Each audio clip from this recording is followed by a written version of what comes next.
What is up, everybody? Welcome to another episode of Limited Resources. This is episode number 674. My name is Marshall. I'm one of your Limited Resources, and joining me on the line all the way from Denver, Colorado, it's Luis Scott-Vargas. Luis, it's set review time already.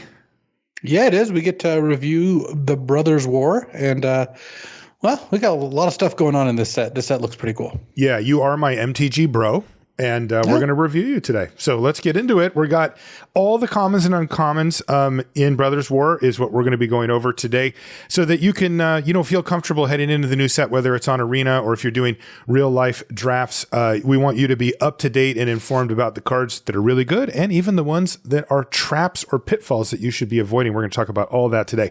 Before we get into the set review, let's talk about our sponsors. First up is TCG Player / Channel Fireball. Channel Fireball and TCG Player have teamed up to create the subscription every Magic player needs. You can get exclusive CFB Pro content and free shipping and tracking on direct by TCG Player orders. Plus, you get bonus bucks and awesome promos from TCGplayer.com. It is $6.99 a month for all of these things.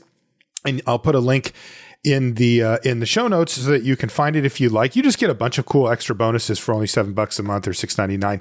And that includes CFB Pro. If you're looking to improve your game, if you're looking to get better, look, you're here. We know that's part of the reason why you're here. CFB Pro has some of the articles, videos, and stuff from some of the best players in the world and best Magic content creators to help you up your game. So make sure you check them out as well. We do thank TCG Player and Channel Fireball for their support. If you would like to support us as well, there's a link in the show notes to the TCG Player affiliate link, which lets them know that we sent you over, and it helps support the show. And we do appreciate it if you use that link if you're going to go buy anything over there.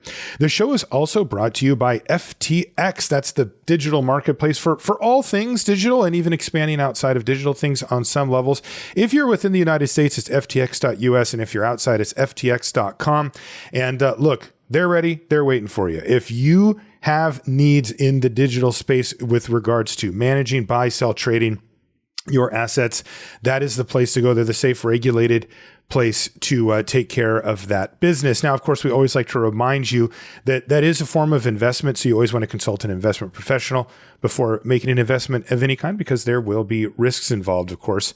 And so we want to make sure that you do that. But when you're ready, FTX.com outside the US, FTX.us within. There's an app that you can put on your phone as well, so you can do all the buy-sell tracking and trading that you'd like from the comfort of your cell phone as well. So there you go. FTX, thank you for your support of the show. We do appreciate it. And last but not least, the Patreon, patreon.com/limited resources. If you want to support us directly, if you just want to go right to the source and say, hey, I like what these guys are doing and I want to help support it, patreon.com/limited resources is a place to go. You get a bunch of cool perks and you get a thank you card and a limited resources sticker in the mail, no matter what level you sign up for. So if you're interested in that, patreon.com/limited resources. We really want to thank every one of our patrons for their continued support of the show. It means the world to us. Okay, grading scale. Luis, we are going to be putting each and every one of these commons and uncommons on a grading scale. How does that work? Well, we use an A through F grading scale, and it gives you an idea of kind of where the card lands. Obviously, what we say about the card is the most important part, but the grade will kind of give you a sense of where it lands in relation to the other cards. The A's are bombs, game winners, cards that are good in many situations, especially when behind, and the best cards in the set. We're talking cards like Shieldred, the Apocalypse, Archangel of Wrath. B's are cards that actively pull you towards their colors, headliners for a set, go-to cards, and reasons to be in a particular clan, color, pair of colors, guild, etc. Cards like Neshoba, Brawler, and Lightning Strike. C's are playable. The pawns of limited, they're fairly interchangeable, and you're always going to end up with a fair amount of these in your deck. Cards like Miria's Outrider, Flurfus Vine Wall, and Essence Scatter. D's are cards that are sometimes playable, but you're kind of unhappy if you run them. When you have too many D's in your deck, it feels like the draft didn't go well. We're talking cards that are a little too expensive, a little too hard to set up, just a little bit underpowered. Cards like Barkweave Crusher, Djinn of the Fountain, Benalish Faithbonder. F's are cards that are just unplayable in basically every scenario. They cost 10 mana. They involve planeswalkers, something that makes them really narrow, really useless, really expensive. Cards like Urza's Assemble, that's the Titans, or Chaotic Transformation. Then there's two subcategories. We've got sideboard. So these are cards that in your main deck, you wouldn't necessarily do enough. You wouldn't run them, but out of the sideboard, if you're playing best of three, can be really strong. Cards like Broken Wings or Smash to Dust. And then build around. These are one of our favorite kind of cards where by themselves, they don't necessarily do much, but with the right support, they can be awesome. And even the best cards in your deck, you can build your whole deck around them. So these are cards like Vesuvian Duplimancy or Tellurian Terror. That's right. And Luis and I will both be giving a grade. We often have the same grade, but occasionally we will differ. And this, you can sort of see our philosophies at that point. Now, what we're going to do is we're going to start with we call them the signpost uncommons, the gold uncommons. This is a more traditionally oriented set with regards to color. It deals with color pairs. And so each color pair, that's 10 of them, has its own uncommon. And these type of cards can give us a big signal as to what that color pair might be trying to do. So we're going to start off with those so that you have an idea going into the colors about what you might want to look for to support these archetypes rather than just raw power. So first card up is Yoshin Tactician. This is 2 blue-white for a 3/4 human soldier. And it says, other soldiers you control get +1/+1. So not exactly veiled in mystery what this color pair is doing, though it is kind of weird for blue-white, right? Yeah, typically white does have a theme like this, and soldiers, if you had to guess which color they're in, almost assuredly you'd guess white. Usually that's the case. Blue adds a different aspect to it, but it fits. I think both kind of flavorfully, thematically, but also just in terms of how it's going to play out. Blue-white does tend to be a little bit more temp-oriented and aggressive in a lot of sets, so having the soldier theme works perfectly. And Yoshin Tactician's a great card. For 4 mana, you get a 3/4, and you'd expect to get a bit of an ability alongside it, right? 4 mana, 3/4 vanilla is a little below curve now. Well, this ability is very good. In blue and white, you're going to have plenty of soldiers. So I would give Yoshin Tactician a B, and it is a build around in the sense that, yes, of course, you want soldiers with it. But I think that if you just plop this into your average blue-white deck with no other information, it would still be really good. Yeah, and I really like the idea of playing soldiers on 2/3, and then your 4 is this, and then attack with them. Like, that's a big tempo hit in your favor as well, as it usually will turn trades into not trades anymore. And it really does put a lot of pressure to get those cheaper soldiers. So I like B for Yoshin Tactician. Same. As well. Yeah. Evangel of Synthesis is next. It's blue-black for a 2/3 Phyrexian human cleric. And it says when it enters a battlefield, draw a card, then discard a card. All right. And as long as you've drawn 2 or more cards this turn, it gets +1/+0 and has menace. Little weird, right? It actually gets that spotted to it the first time you play it, but it gets attack. Yeah, I wouldn't look at the first 2 abilities and say they have synergy because, like you said, you're not going to be able to attack. But what it does do is it enables all your other, draw 2 cards. And is that the theme for blue-black? Yeah, you've got different commons and uncommons in blue and black that care about drawing more than 1 card a turn. So Evangel not only gets benefited by card draw, but it also is card draw for your other cards that care about that. And I mean, 3 mana, 2/3 loot ETB would be a solid card. Yeah. With the second line of text makes this really good because you're going to often get just random free menace attacks in. So I would give Evangel of Synthesis a B-. I think that it's more of a well-rounded card where it's good in any blue-black deck. But even when you're doing the thing, it's not like this is going to be one of the best cards in your deck. It's just going to be a pretty solid role player. Yeah, interesting too that it really shows how draw an extra card works. Like it's more often than not like a loot rather than just a straight up draw. And that's a really classic signpost. Next is Junkyard Genius, which is 1 black-red for a 2/2 human artificer. And when it enters a battlefield, you create a tapped Power Stone token. And I'm going to read what a Power Stone is this first time, but there's a lot of cards that care about these. It says it's an artifact with tap, add colorless. This mana can't be spent to cast a non-artifact spell. So we'll touch on that a little more as it comes up. But basically, you get a 2/2 with the Power Stone that's tapped, and it also has an activated ability. 1 black-red, sacrifice another creature or artifact. Until end of turn, other creatures you control get +1/+0 and gain menace and haste. That's actually a pretty scary card. Yeah, this Junkyard Genius gives you a lot of damage out of nowhere because giving your whole team menace scales up a lot better than you might think. If you have 1 menace creature, they need 2 blockers, right? Well, if you have 2 menace creatures, all of a sudden 3 blockers only blocks 1 creature. They need 4 blockers to block 2 and so forth. So, your 3 creatures that have menace are now, they're probably going to block 1, maybe 2 at most of them. Right. Yeah, and the haste at the end there too. Look, it's really expensive to make that work because you have to pay the 3 mana here. But you can tap a sacked artifact if you use, let's say you use the Power Stone on a later turn to cast an artifact, and then you can sacrifice it with 3 mana from here and give that I'm talking about an artifact creature, and give it haste and menace and all that kind of stuff. This could definitely lead to turns where the game just ends, right? Where you're like, I'm okay, certainly. I'm okay. And then it's like bang, bang. And they dump 5 or 6 mana into something, play a 3-drop, activate this thing. And all of a sudden you're just taking lethal. But you also have the ability to activate this attack. And then once they've blocked some things, you sack the things they've blocked. So to the ability, if you have enough mana, and so to do even more damage. So if the menace wasn't relevant, then you can use it just to pile on extra damage. Okay. Well, just imagine you activate this attack. They put their 2 creatures on one of your creatures. Then you just sack that creature also, and all of a sudden, so like you use it once before attacking, then once after blocks, and you just do a ton of damage. Plus, 3 mana for a 2/2 that just comes with a Power Stone is a good card in this set. Yeah. Power Stones can help cast expensive artifacts, sure, but they also can activate abilities. It's a big part of the card. And as we go through the set, there's a bunch of cards that have kind of expensive activated abilities, and Power Stones really, really do help nicely. So I would give you Junkyard Genius a B+. Like it self-contained works by itself, and obviously if you put a little work into it, it also is going to give you some rewards. Yeah, one little subtlety here too, right? So it brings in the tapped Power Stone token, but if you use it later, you can just tap the Power Stone and also sack it. So you're only actually paying the 2 mana, from your lands or whatever, right? To activate it. Yeah, you're not having to invest tons of actual mana into it. Yeah, because you could just tap that and also sacrifice that same thing. All right, yeah, B+ for Junkyard Genius. Next is Arbalest Engineers. This is 1 green-red for a 2/2 human artificer. And when it enters a battlefield, you choose 1. And you've got 3 options here. The first one is it deals 1 damage to any target. That's actually pretty good. The other one is put a +1/+1 counter on target creature. It gains trample and haste until end of turn. Okay.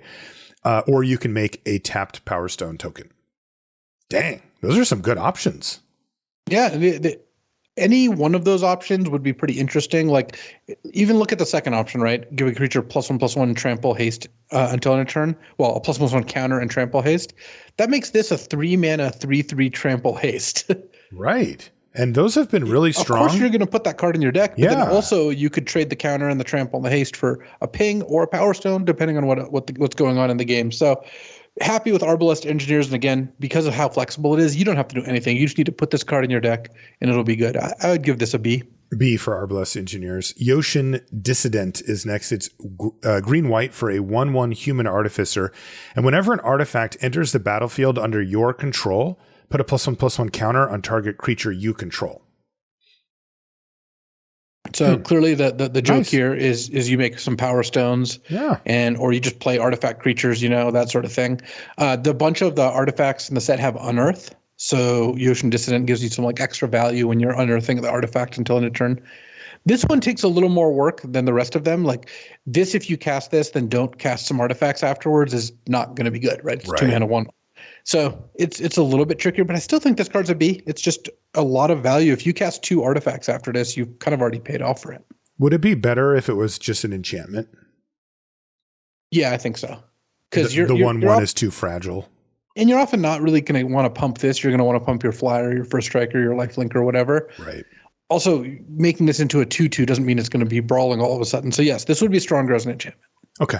But still B for Yoshin Dissident. Next is Hero of the Dunes. This is 3 black-white for a 3/2 human soldier.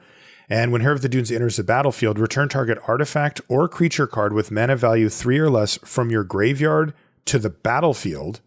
And creatures you control with mana value 3 or less get +1/+0. Dang. Again, pretty upfront with the theme here, which is for black-white, it's creatures that cost 3 or less, which overlaps nicely with the soldiers in white because a lot of those are cheap and want to go wide. And then, of course, black tends to have some good options in terms of recursion. This is part of those. I like Hero of the Dunes a lot. I mean, if you get a 3-drop back, you're paying 5 mana for a 3/2 plus a 3-drop plus this perpetual +1/+0 on a lot of your creatures. So I like B+ for Hero of the Dunes. Yeah, it's quite strong. Card seems really, really strong. Yeah, B+ for Hero of the Dunes. Third Path Iconoclast is next. It is blue-red for a 2/1 human monk. Whenever you cast a non-creature spell, create a 1/1 colorless soldier artifact creature token. Wow. So prowess here? Yeah, a little young pyromancer. Unnamed prowess. That seems fantastic, though. Remember, non-creature counts, artifacts and stuff like that, too. So you could really spit out a bunch of 1/1s, and they're soldiers. Yeah, there's a lot of cross-color synergy here where maybe the blue cares about soldiers. Maybe you're like playing some kind of 3-color deck. Whatever it is, you end up with lots of artifacts in play, too. So really cool stuff. Third Path Iconoclast, again, takes a little bit of work because if you don't have the right support, this isn't doing much, kind of like the Dissident. But I actually like B+ on Third Path Iconoclast. If you play this in a blue-red spells deck on turn 3, play a 1-mana spell, and then they don't kill it, and then next turn you play a spell, like you're getting a lot of value out of this card. Yeah, it feels like if somebody plays this on turn 2, right, it is a must kill. So I like B+ for Third Path Iconoclast as well.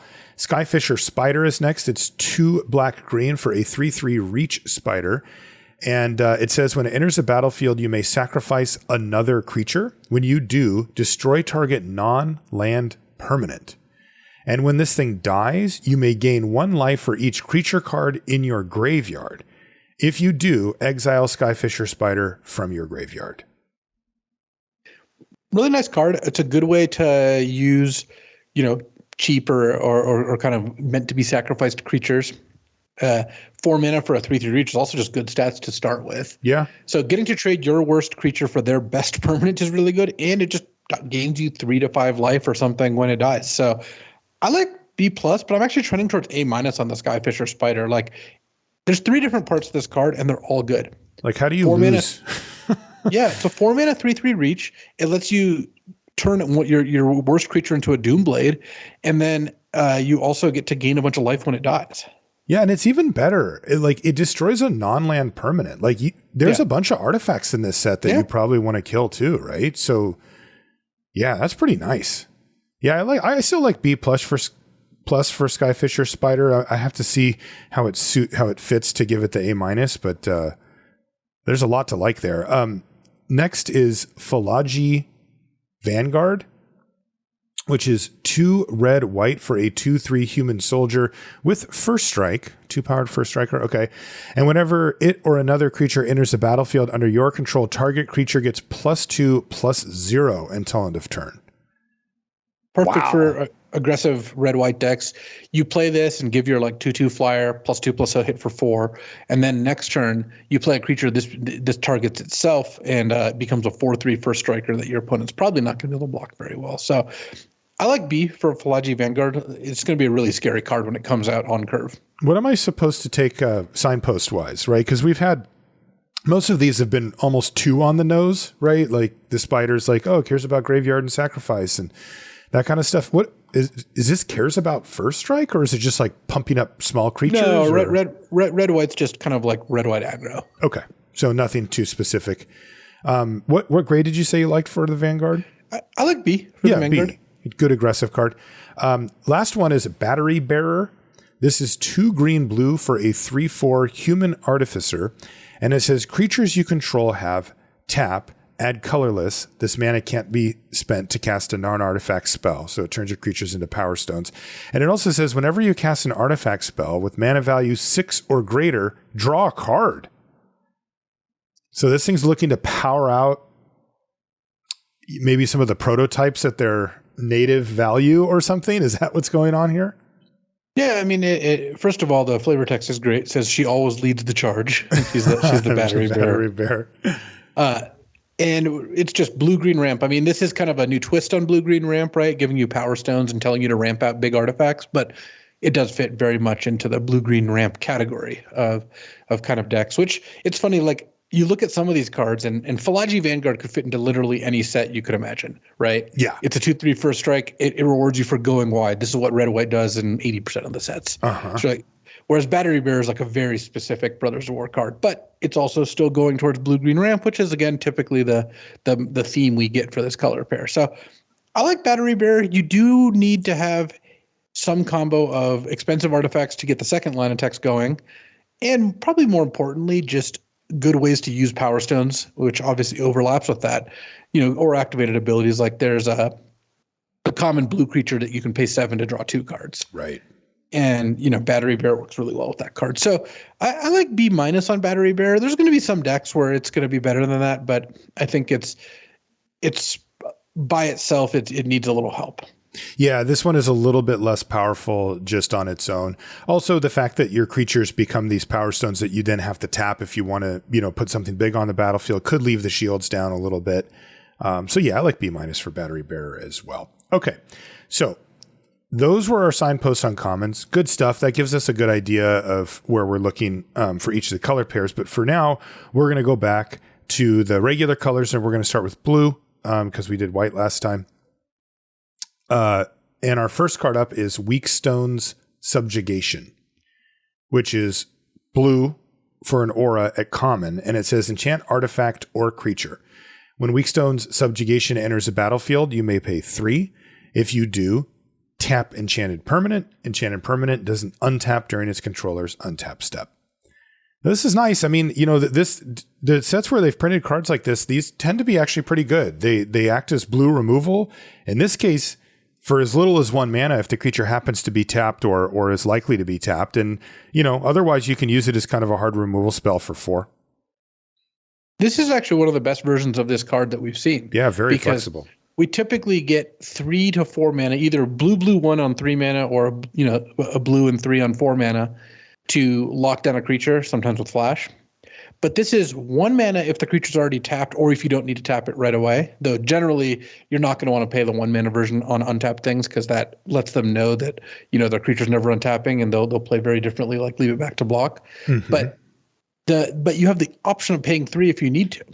So yeah, really cool. That split card makes this, I think, fairly strong. I would give Weakstone's Subjugation a B-. I do think you're going to be pretty happy with this card. Like, sometimes they're going to attack you with their 3-drop, and on turn 4, you're going to play this and play a 3-drop of your own. And you got really good value out of that. And then in the late game, it just locks something down. I think I'm going to go C+ on it. And that's just because these type of cards are very dependent on their environment. Right. There's some sets where this type of card really flops, where cards get bounced or sacrificed from under them too often to make them good. And there's other times where these things just stick and it's like, yeah, blue got a real removal spell. But more often than not, you feel like you're leaving the creature there leaves you vulnerable to something, whether it's removing Weakstone Subjugation or having your creature get utilized in some other way. So I'm going to start a little bit lower than you at C+, but still in the same range. Next card. Hey, look at this. Air Marshal. This is like 15-year-old me designing my own, sneakers or whatever. 1 and a blue for a 2/1 human soldier. It better have flying. 3, target. You can pay 3 mana. Target soldier gains flying until end of turn. So just every once in a while. Of note, it is a soldier. Yeah. So this is like a 2 mana 2/1 that you shouldn't be, afraid to just trade off early. And then later in the game, not on like turn 4 or turn 5, because you don't want to spend the mana then, but later in the game, it becomes a really threatening source of damage. Imagine you're like, you know what? I'm just going to pay 6 mana, jump my 2 biggest soldiers and attack you. I'm not going to cast any more spells, but I'm going to end the game at like 2 turns. Yep. And just put that pressure down. Also, we should note anytime we see mana costs that you can pay Power Stones for, that's probably something that it could be a good place to dump the mana later because it looks a little expensive at 3, right? But, if you've got Power Stones laying around, it can be cheaper. Card seems okay, right? I mean, this isn't some all-star. It looks like a C- to me, or maybe just a C. I would give it a C. I think that the soldier deck's going to be pretty happy with it. It's a 2-drop that's also good in the late game. So, okay. Yeah, so Curate is next. It's 1 and a blue for an instant at common. It says Surveil 2 and then draw a card. And Surveil is look at the top 2 cards of your library, then put any number of them into your graveyard and the rest on the top in any order. Yeah, it's funny. They finally got around to just keywording Surveil or rather putting it on cards even outside of Surveil sets, which I like. I think it's a pretty natural mechanic. Yeah. And Surveil tends to play a little more interestingly than Scry. You don't always want to do it, of course, but in sets with graveyard themes, it's kind of cool to have the option to dump stuff in your graveyard, right? If you're playing blue-black or something, or blue-green. Yeah, and it's almost always better than Scry. Definitely. And as far as how good this card is, if you're playing the draw 2 cards theme, then this card's going to be good because Curate's going to draw you that second card and make your cards work. if you're not, it's never bad to play these cards, but you need a slight incentive to make it actually worth playing. Like Impulse, for example, was really good in Dominaria United because the blue decks were all about spells, and Essence Scatter was also an instant for 2, so you could kind of leave up the mana, which is actually going to be true here once we get to Scatter Ray as well. But in a deck like Blue-White Soldiers, they don't really have a room for curate. They want creatures to curve out with, and then they want, some removal and some pump spells. So cards like Curate are never going to make your deck worse if you have room to play them, but you often don't have room to play them, which makes them kind of like a C- level card in terms of evaluating it, even if in some decks it can operate closer to like a C+.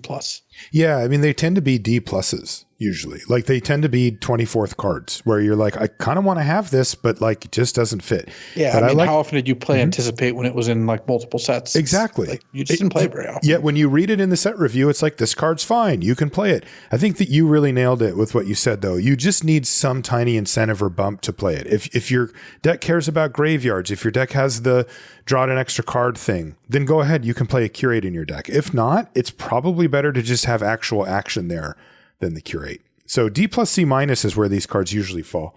Defabricate is next. It's 1 and a blue for an instant. This one's uncommon. It says choose one, counter target artifact or enchantment spell. If a spell is countered this way, exile it instead of put it in its owner's graveyard, or counter target activated or triggered ability. This just seems too narrow to me. Yeah, so I do like main decking artifact removal in this set. I think you're going to be rewarded by putting Disenchant in your deck, for example. The problem I have with Defabricate is if you don't have this in hand and mana up when they play the artifact or enchantment, all of a sudden doesn't interact with it anymore. Right. So you can't top deck this and have it be good. Just it's not that good when you it's not good enough when you counter something to make up for the times when you don't have something to counter when it's a dead card. So I don't like it. Giving it the ability to counter activated or triggered ability is kind of cute, but I don't think that's going to be worth a card most of the time you end up using it. So I would give this a sideboard grade. It's like a sideboard like C. Yeah. If they're just full up on artifacts and enchantments, like they have 10 plus targets, yes, the card's going to be good. You're going to want to bring it in. Next is Philagi Archaeologist, which is 1 and a blue for a 0/3 human scout at common. And when it enters a battlefield, mill 3 cards. You may put a non-creature, non-land card from among the cards milled this way into your hand. If you don't, put a +1/+1 counter on the Archaeologist. So this is either a 2-mana 1/4, which is kind of the fail case, where it milled you for 3 and you didn't like any of the cards. Like it's an option. But in a deck full of spells, it's a 2-mana 0/3 that lets you look at your, get the best spell out of the top 3. And there's some decks that are going to be pretty happy with that. It also fills up your graveyard if you care about that. I think the card's okay. I think if you have a high density of spells in your deck, you're like 14 spells or something like this, then yeah, you're going to want to play this card. It's good. It's a 2-mana 0/3 that draws a card. And so you can chump block with it, and it gives you a little bit of card selection and all that. But most decks aren't really going to want to play it, which puts it in like probably like D to C range, depending on where things are, or build around like C+ maybe. Yeah, I like your build around grade for it, because in the average deck, this is going to miss too often. But if you've put any effort into the deck to have some non-land, non-creature spells in your deck, then you could hit, and then it's 2 for 1. So that's pretty good. I don't like the fail case of 2-mana 1/4 very much, though. Like that I wouldn't run that. Machine Over Matter is next. It's 1 and a blue for an instant. At common, it says this spell costs 1 less to cast if you control an artifact creature. And it says return target non-land permanent to its owner's hand. What do you think about that cost reduction? It just feels like a little fancy to me. I mean, it's going to be nice sometimes that it's going to cost 1, and because there's a fair amount of artifact creatures. But mostly when you're looking at this card, it's, does my deck want a bounce spell? Not every deck does. The really tempo-oriented decks, blue-white or blue-red, especially blue-red spells, they'll play a bounce spell usually, so they'll play this card and they won't worry too much about having artifact creature in play.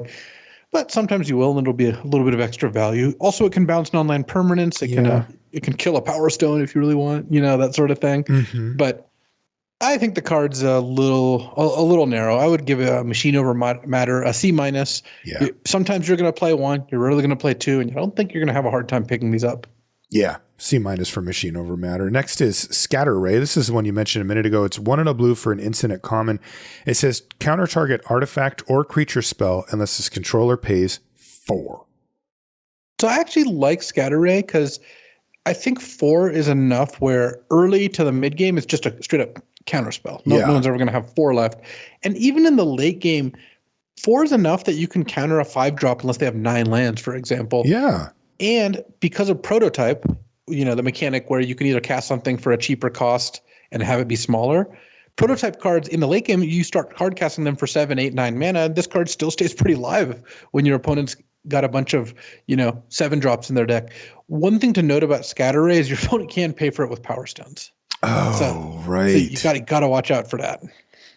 How much worse does that make it? Because I was kind of fully on board. I mean, it counters the 2 most relevant card types in the format. It's pretty much right where you want to be, but that would make me more likely to just want to use the thing because people will have more mana laying around.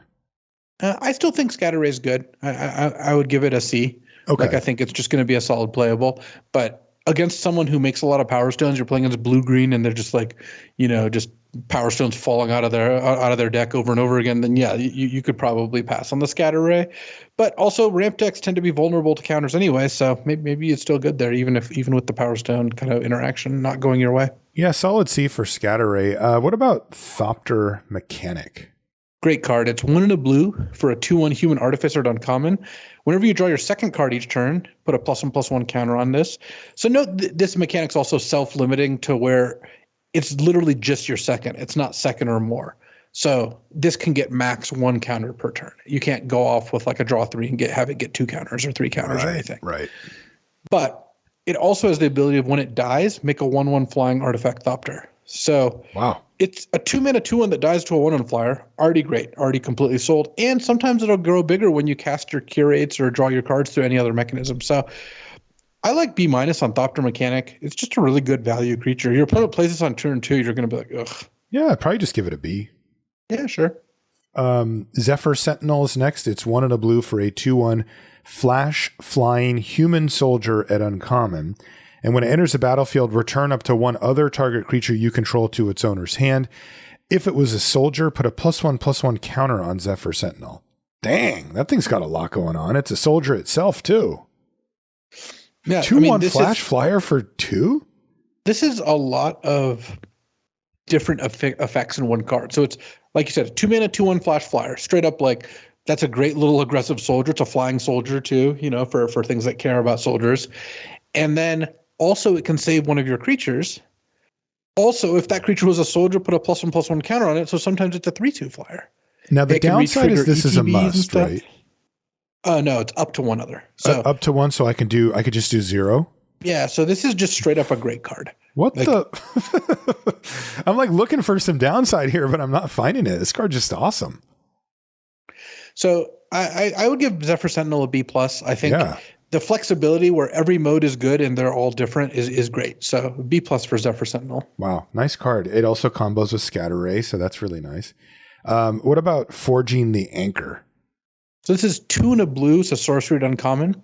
Look at the top 5 cards of your library. You can reveal any number of artifacts from among them and put them into your hand, and you put the rest on the bottom of your library. So it's basically, one of those kinds of cards where you get to draw every artifact in your top 5 or, every snow card in your top 6, that kind of thing. I don't like this too much because you would need just an absurd amount of artifacts before this was reliably drawing you 2. And that's kind of the benchmark. If this is drawing you 1 card, I'm not that happy about spending 3 mana to do so. Mm-hmm. If you're drawing 2 or more cards, yeah, we're doing something then. But despite this being an artifact set, I just don't think you're really going to have 15 artifacts in your deck all that often. Yeah. I don't think that's how it's going to end up. So I would give Forging the Anchor, it's like a build around D where if you've really popped off with artifacts or you have multiple artifact bombs, so looking at top 5 and choosing 1 is still fine. If the cards are that good, maybe you'll run it. But for the most part, you really shouldn't be forging any anchors. Yeah, I agree. These type of cards look kind of fun, but they never really hold up. Even when you build around them, they're medium. Splitting the Power Stone is 2 and a blue for a sorcery at uncommon. As an additional cost to cast this spell, sacrifice an artifact. And you get 2 tapped Power Stone tokens. If the sacrifice artifact was legendary, you draw a card.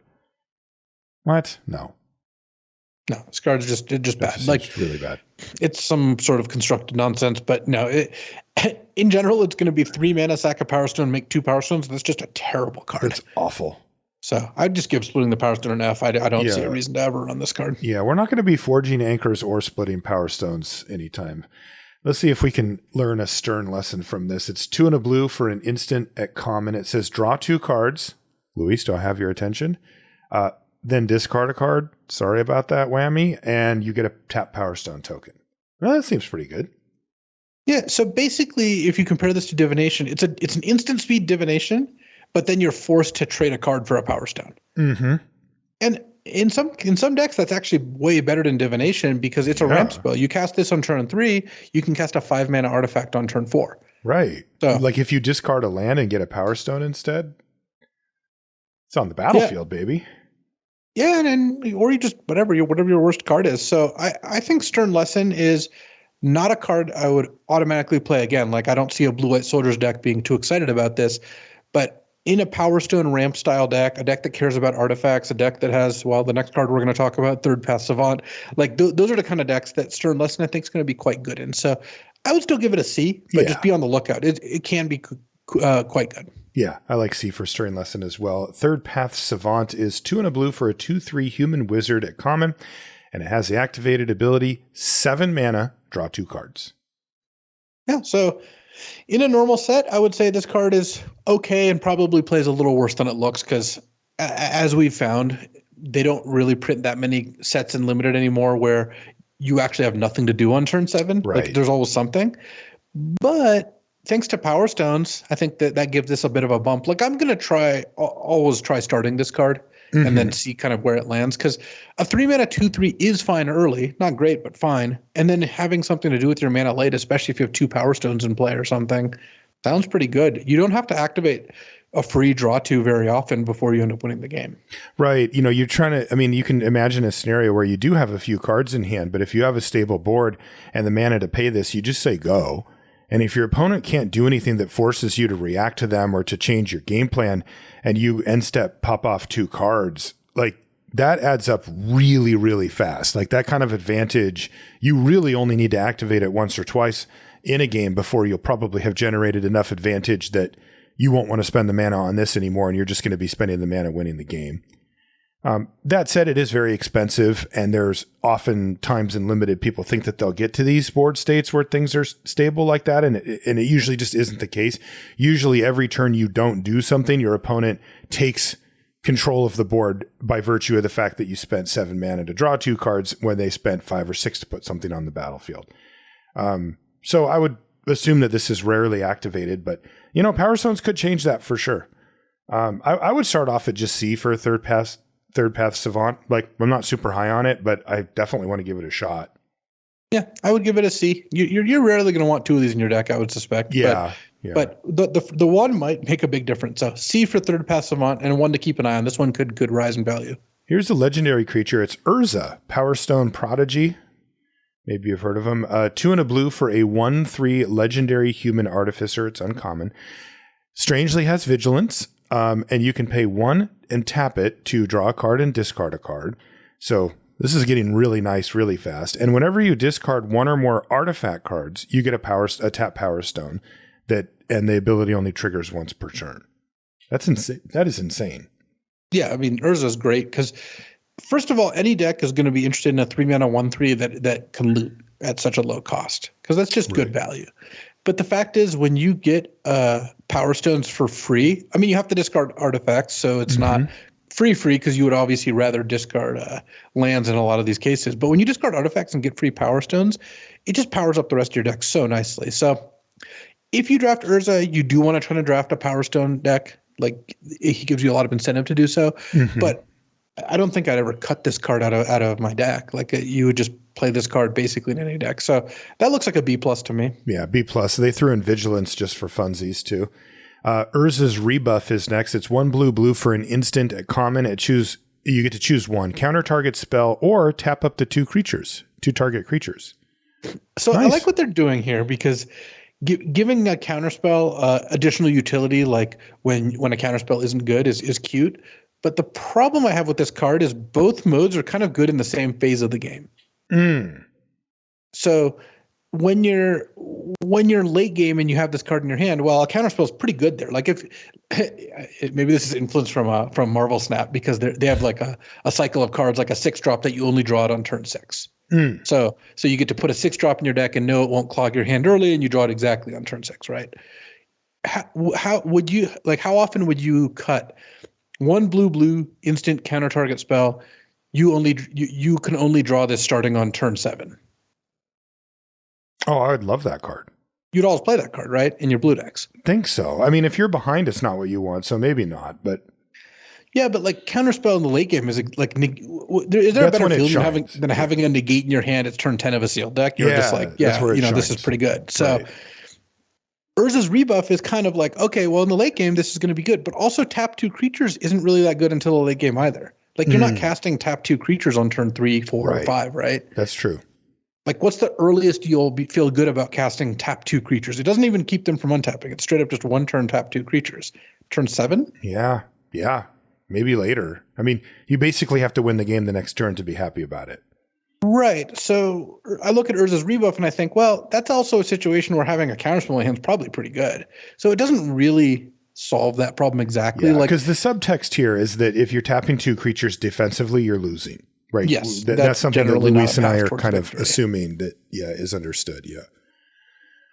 So, okay. I mean, I like the flexibility just on, like, the way I'm viewing it is more like, am I in a position where I just need to keep something off the board, or am I in a position where I can say, tap those 2 creatures and use it as like a huge tempo swing to win the game?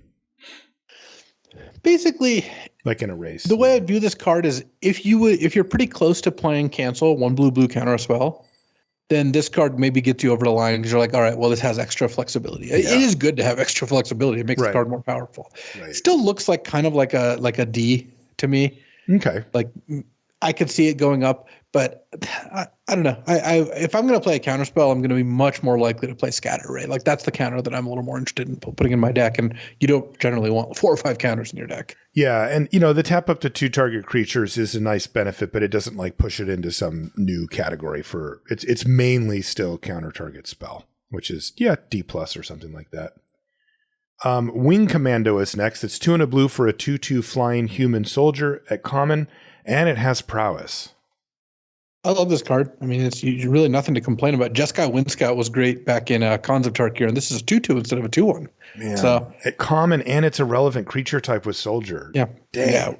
Wing Commando looks like a C+, and I could even see this going a little higher. Like I think both blue-white and red-blue are going to be very happy with this. Yes. Probably blue-black too. Blue-green maybe not so much. But 3 of the 4 pairs wanting this card indicates, I think this is the best blue common. Yeah, that looks amazing. C+ for Wing Commando. Next is Involuntary Cooldown. That's a great name. 3 and a blue for an uncommon sorcery. It says tap up to 2 target artifacts and or creatures. Put 2 stun counters on each of them. And it says if a permanent with a stun counter would become untapped, remove 1 from it instead.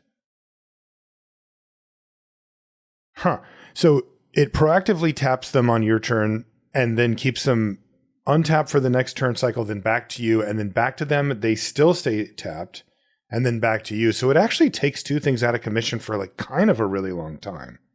Yeah, the second stun counter stacks really well, I think, because if you're interested in this kind of effect to begin with, getting an extra turn of it, I think, goes a long way. It's kind of like half an extra turn because you can't wait to do it on their turn, like because it's a sorcery, not an instant. Right. But it's still quite a bit stronger than I think a lot of these cards tend to look like. I think that you will play this card in aggro or mid-range. Usually these kinds of cards you only play in aggressive decks. I think this one actually might just be a good card. It's just 2 things for that long is like a lot of impact on the board.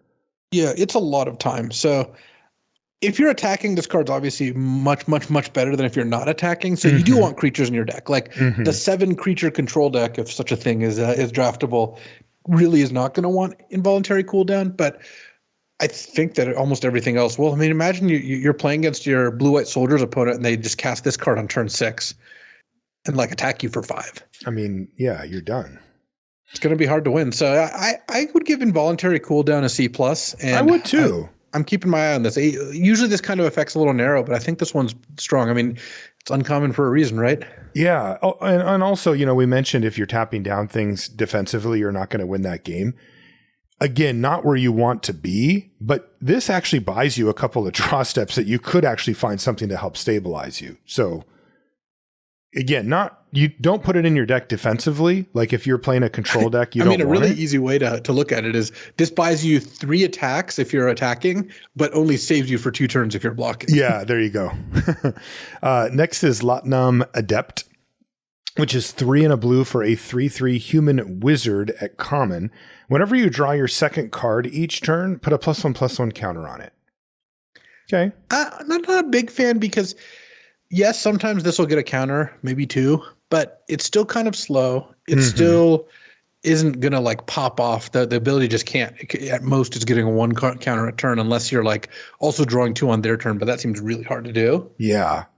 And a lot of decks are just not going to be able to trigger this with that many times just in general. Like you have 3 cards that draw cards in your deck. Are you going to play this card? Right. Probably not. So and it has a low starting point and the end point isn't that high either. It just has no abilities. It's just a vanilla. We'd call it a low floor, low ceiling type of card. So where you want to be. Yeah, I'd assume Latnam Adept's like a D. I mean, you'll probably play them occasionally in that deck, but I mean, you made a 6/6 is like, okay. Congratulations. That's just mediocre, like a 6/6 over 3 or 4 turns.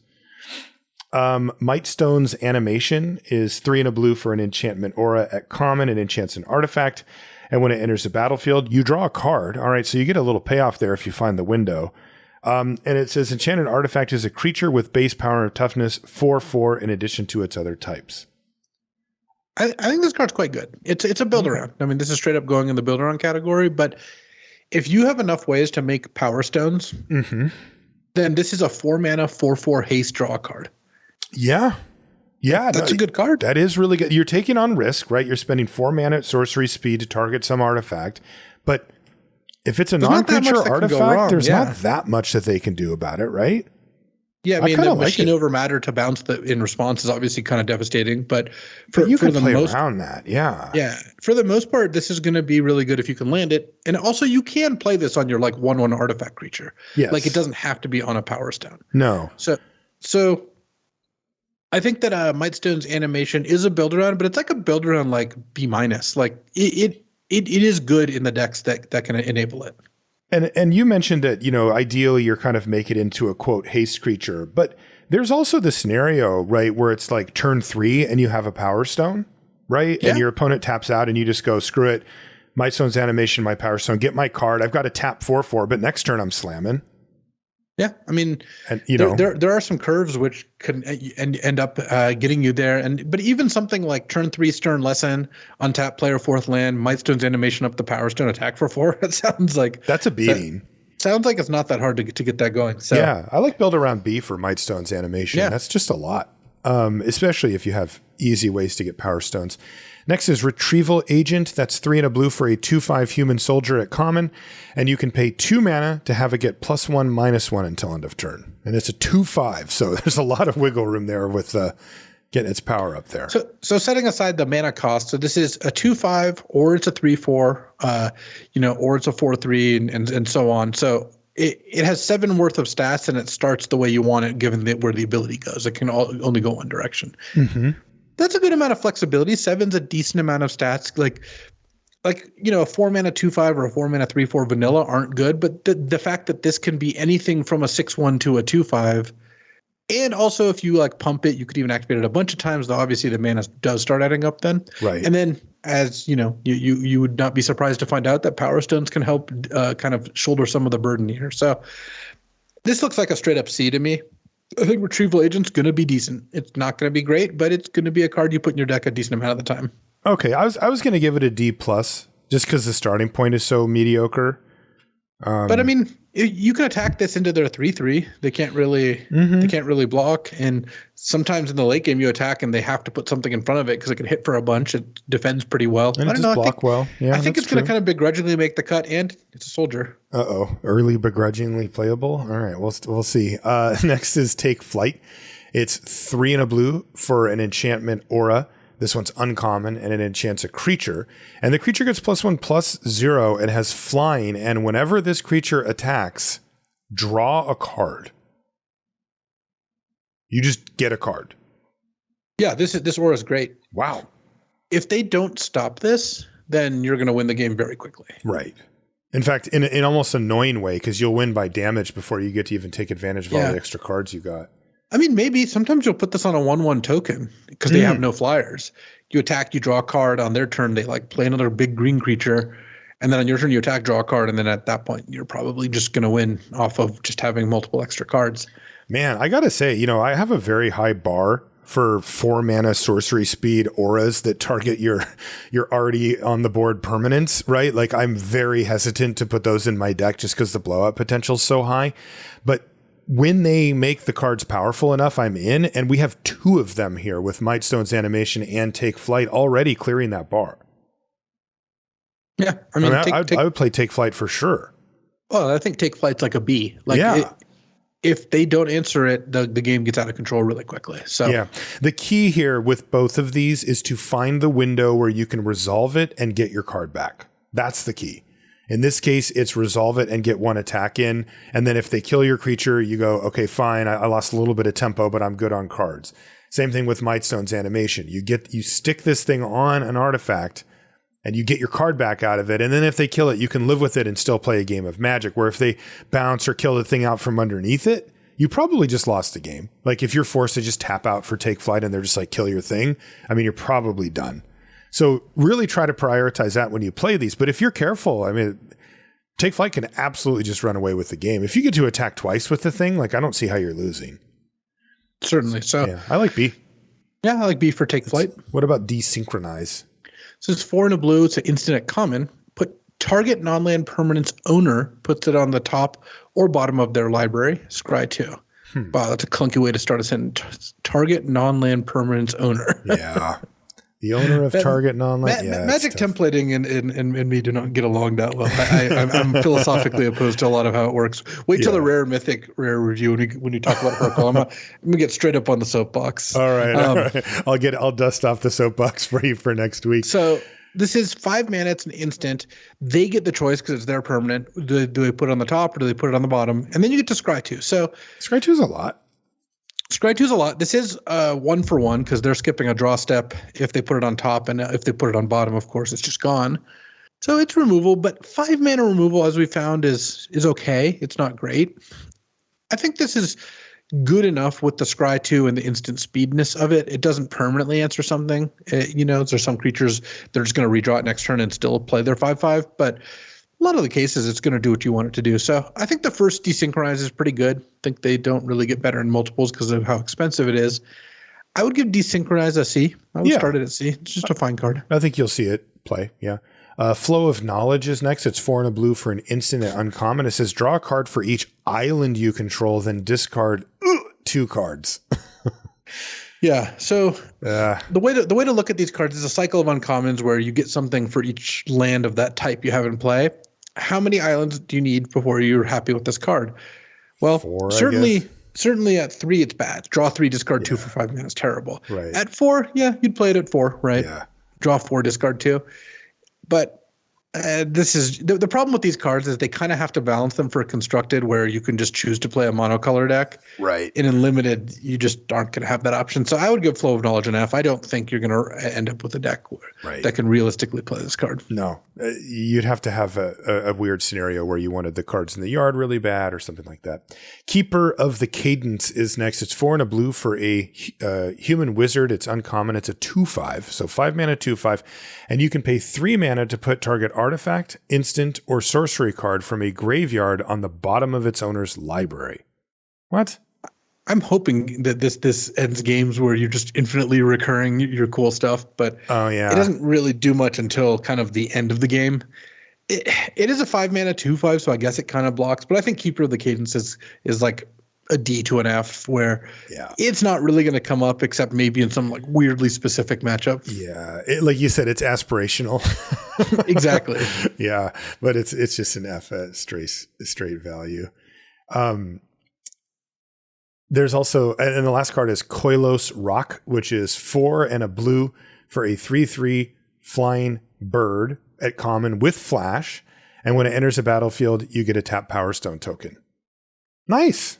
That's pretty good. Yeah, I love it. I mean, 5 mana 3/3 flash flying is borderline. Like that, they've made that card before and it's been fine, but not exciting. Getting a Power Stone just definitely pushes over the edge. Where I'm likely going to play this in every blue deck.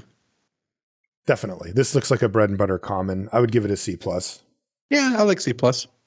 Okay, now for this review, so that's all the blue, straight up blue cards. But there's cycles of artifacts here, Luis, that either have blue in their cost or in an optional cost with them, or blue in an activated ability. And we're going to include those with the blue cards because the assumption is kind of that you probably aren't running these outside of blue really ever if you have the choice.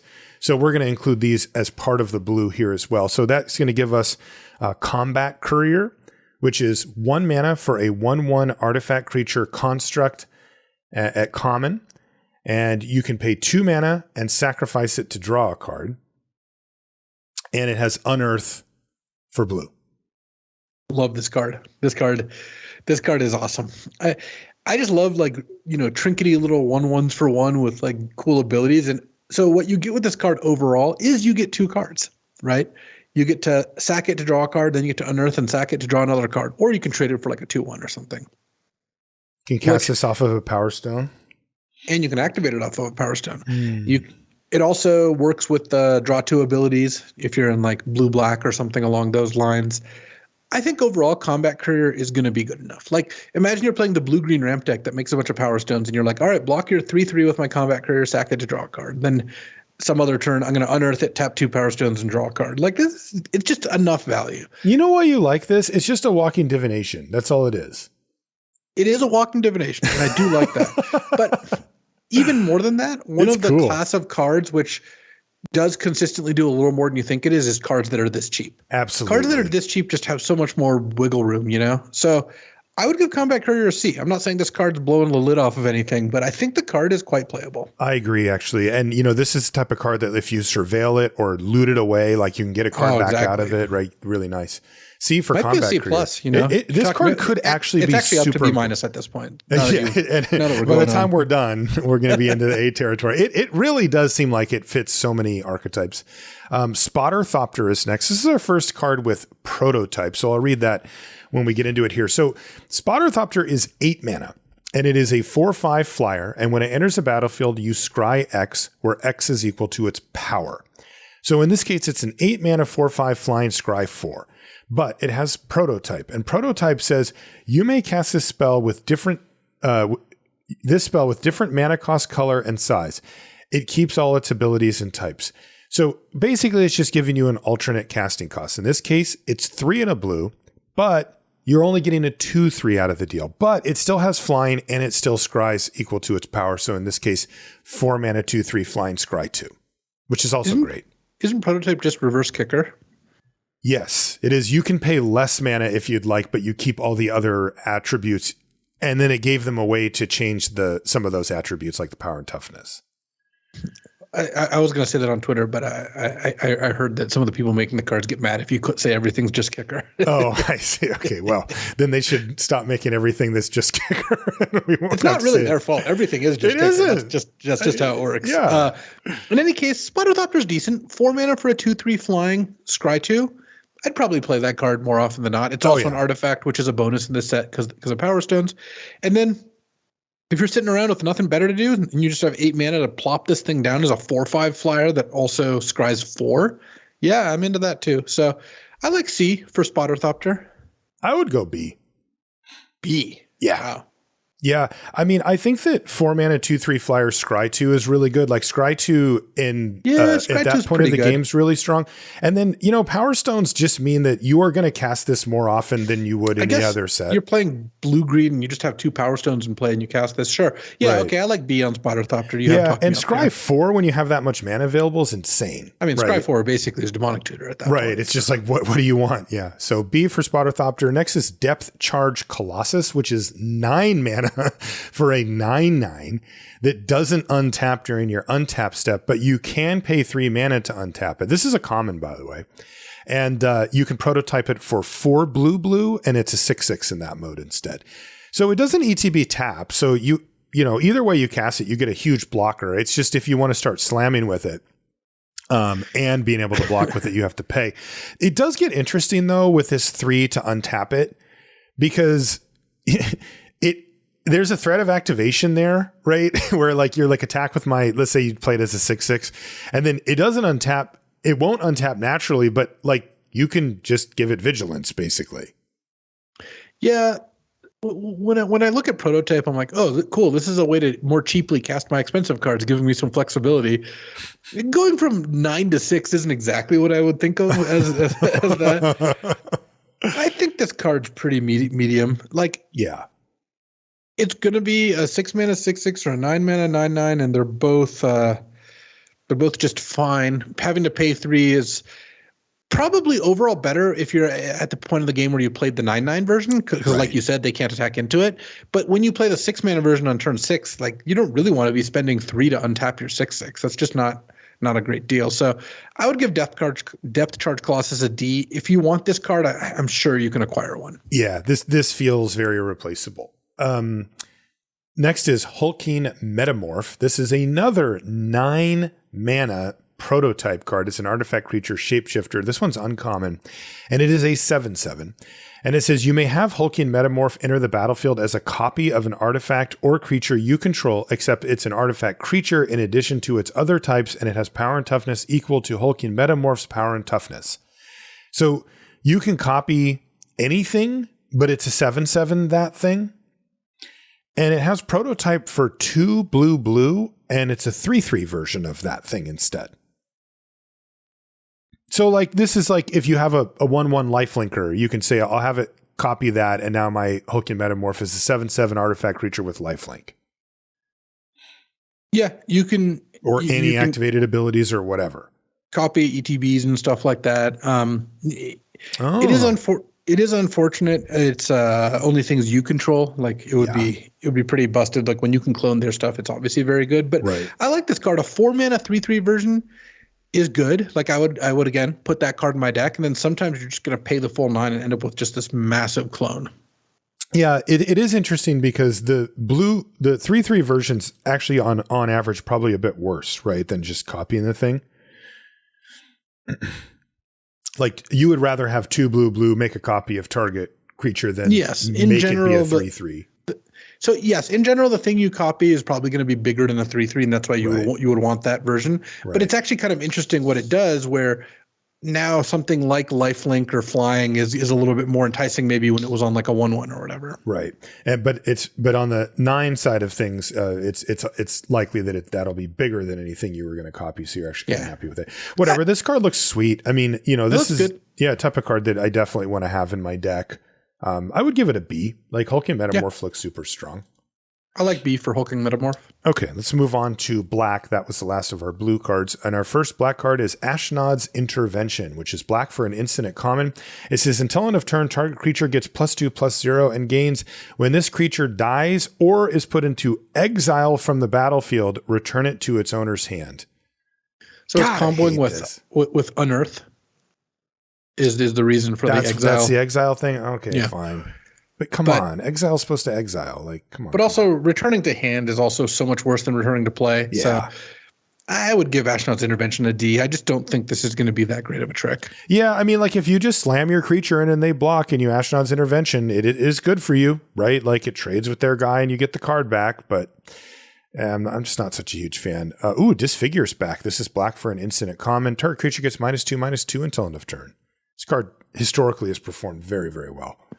It's just so efficient. And not only does it kill things that cost 1, 2, sometimes even 3 mana for 1 mana, it also means that when your 2 4-drops collide, this card can turn the tide there too. So Disfigured kind of does it all.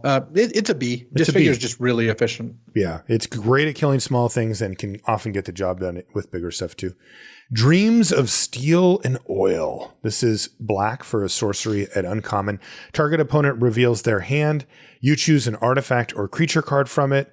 Then choose an artifact or creature card from their graveyard. Exile the chosen cards. Yeah. I think that the fact that it exiles is nice against, again, like unearth sort of things, but these kind of cards just miss, and exiling from their graveyard doesn't make up for that. Sometimes you cast it on turn 5 or 6 because that's when you drew it, and they just don't have their hand is 2 instants, and that's it. Yeah. So it's definitely risky. I mean, this does hit the 2 most relevant types, and it does take care of them. But man, I just find that these type of cards are very rarely part of like a really great winning strategy. I would say this card is either a D if you're thinking about playing it. It's not the worst if you just put it in your deck, but it's kind of like a sideboard B. If you're playing against like a ramp strategy with a lot of expensive creatures or artifacts, then this can really take the wind out of their sails. So I don't mind bringing it in against people who have expensive stuff, but you play against blue-white soldiers or something, or blue-red spells, and this card's just horrifically bad. Yeah. Yeah, this is the thing that, we could look for sealed or something like that. I would give it a D. Don't you think? Yeah. D? I like D for Dreams of Steel and Oil. Okay, 9 Vermin is next. It's black for a 1/1 rat at uncommon. When 9 Vermin enters the battlefield, target player mills 2 cards. When 9 Vermin dies, target creature you don't control gets -1/-1 until end of turn. Oh, I'm into this card. 1 mana 1/1 that gives something -1/-1 when it dies. It just punches above its weight class so nicely. They do perform well. Just a nice, good defensive creature, so cheap, can almost always trade for a 2-drop, etc. Good sack target when they have an X1 in play. And then the mill 2, you're going to mill yourself almost all the time because black decks tend to get advantage out of that. So I like C+ for Gnawing Vermin. This card gets the job done. Okay, yeah, and I always look for the 1-drops now, so I like it. C+ for 9 Vermin. Next is Emergency Weld. This is 1 and a black for a sorcery at common. Return target artifact or creature card from your graveyard to your hand, and you get a 1/1 colorless soldier artifact creature token. Nice. You actually get a little board presence. I mean, this is a 2 mana 1/1 Gravedigger, right? Yeah. It's a little worse than that, and I know why they made it this way, or at least I can assume that if this was a creature with that ETB, you could loop 2 of them way too easily at 2 mana. Oh, so I see. That would be obnoxious. Yeah, but this is still very good. When you just cast this for 2 mana as a 1/1 that gets a creature or artifact back, you're really happy. I think this card's like a B-.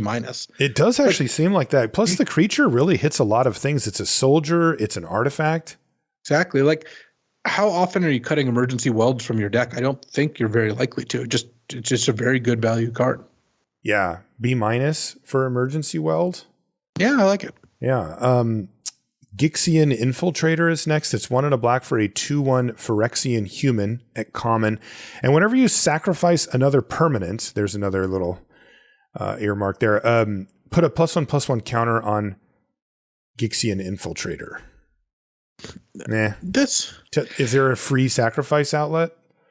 No, I mean there's a good amount of red and black cards that can kind of enable this, but I think you're basically going to play this if you need a 2 mana 2/1 for your curve, and especially if you have a couple ways to make it bigger. But the way the stats end up, you kind of need to get 2 counters on this before it starts to really change the combat dynamics. Because a 3/2 and a 2/1 generally trade for kind of the same things. Mm-hmm. But once you get up to a 4/3, yeah, we're talking. So I think Gixian Infiltrator is kind of like a C type card. One thing to note is this isn't limited to once per turn, which a lot of the abilities are these days. Yeah.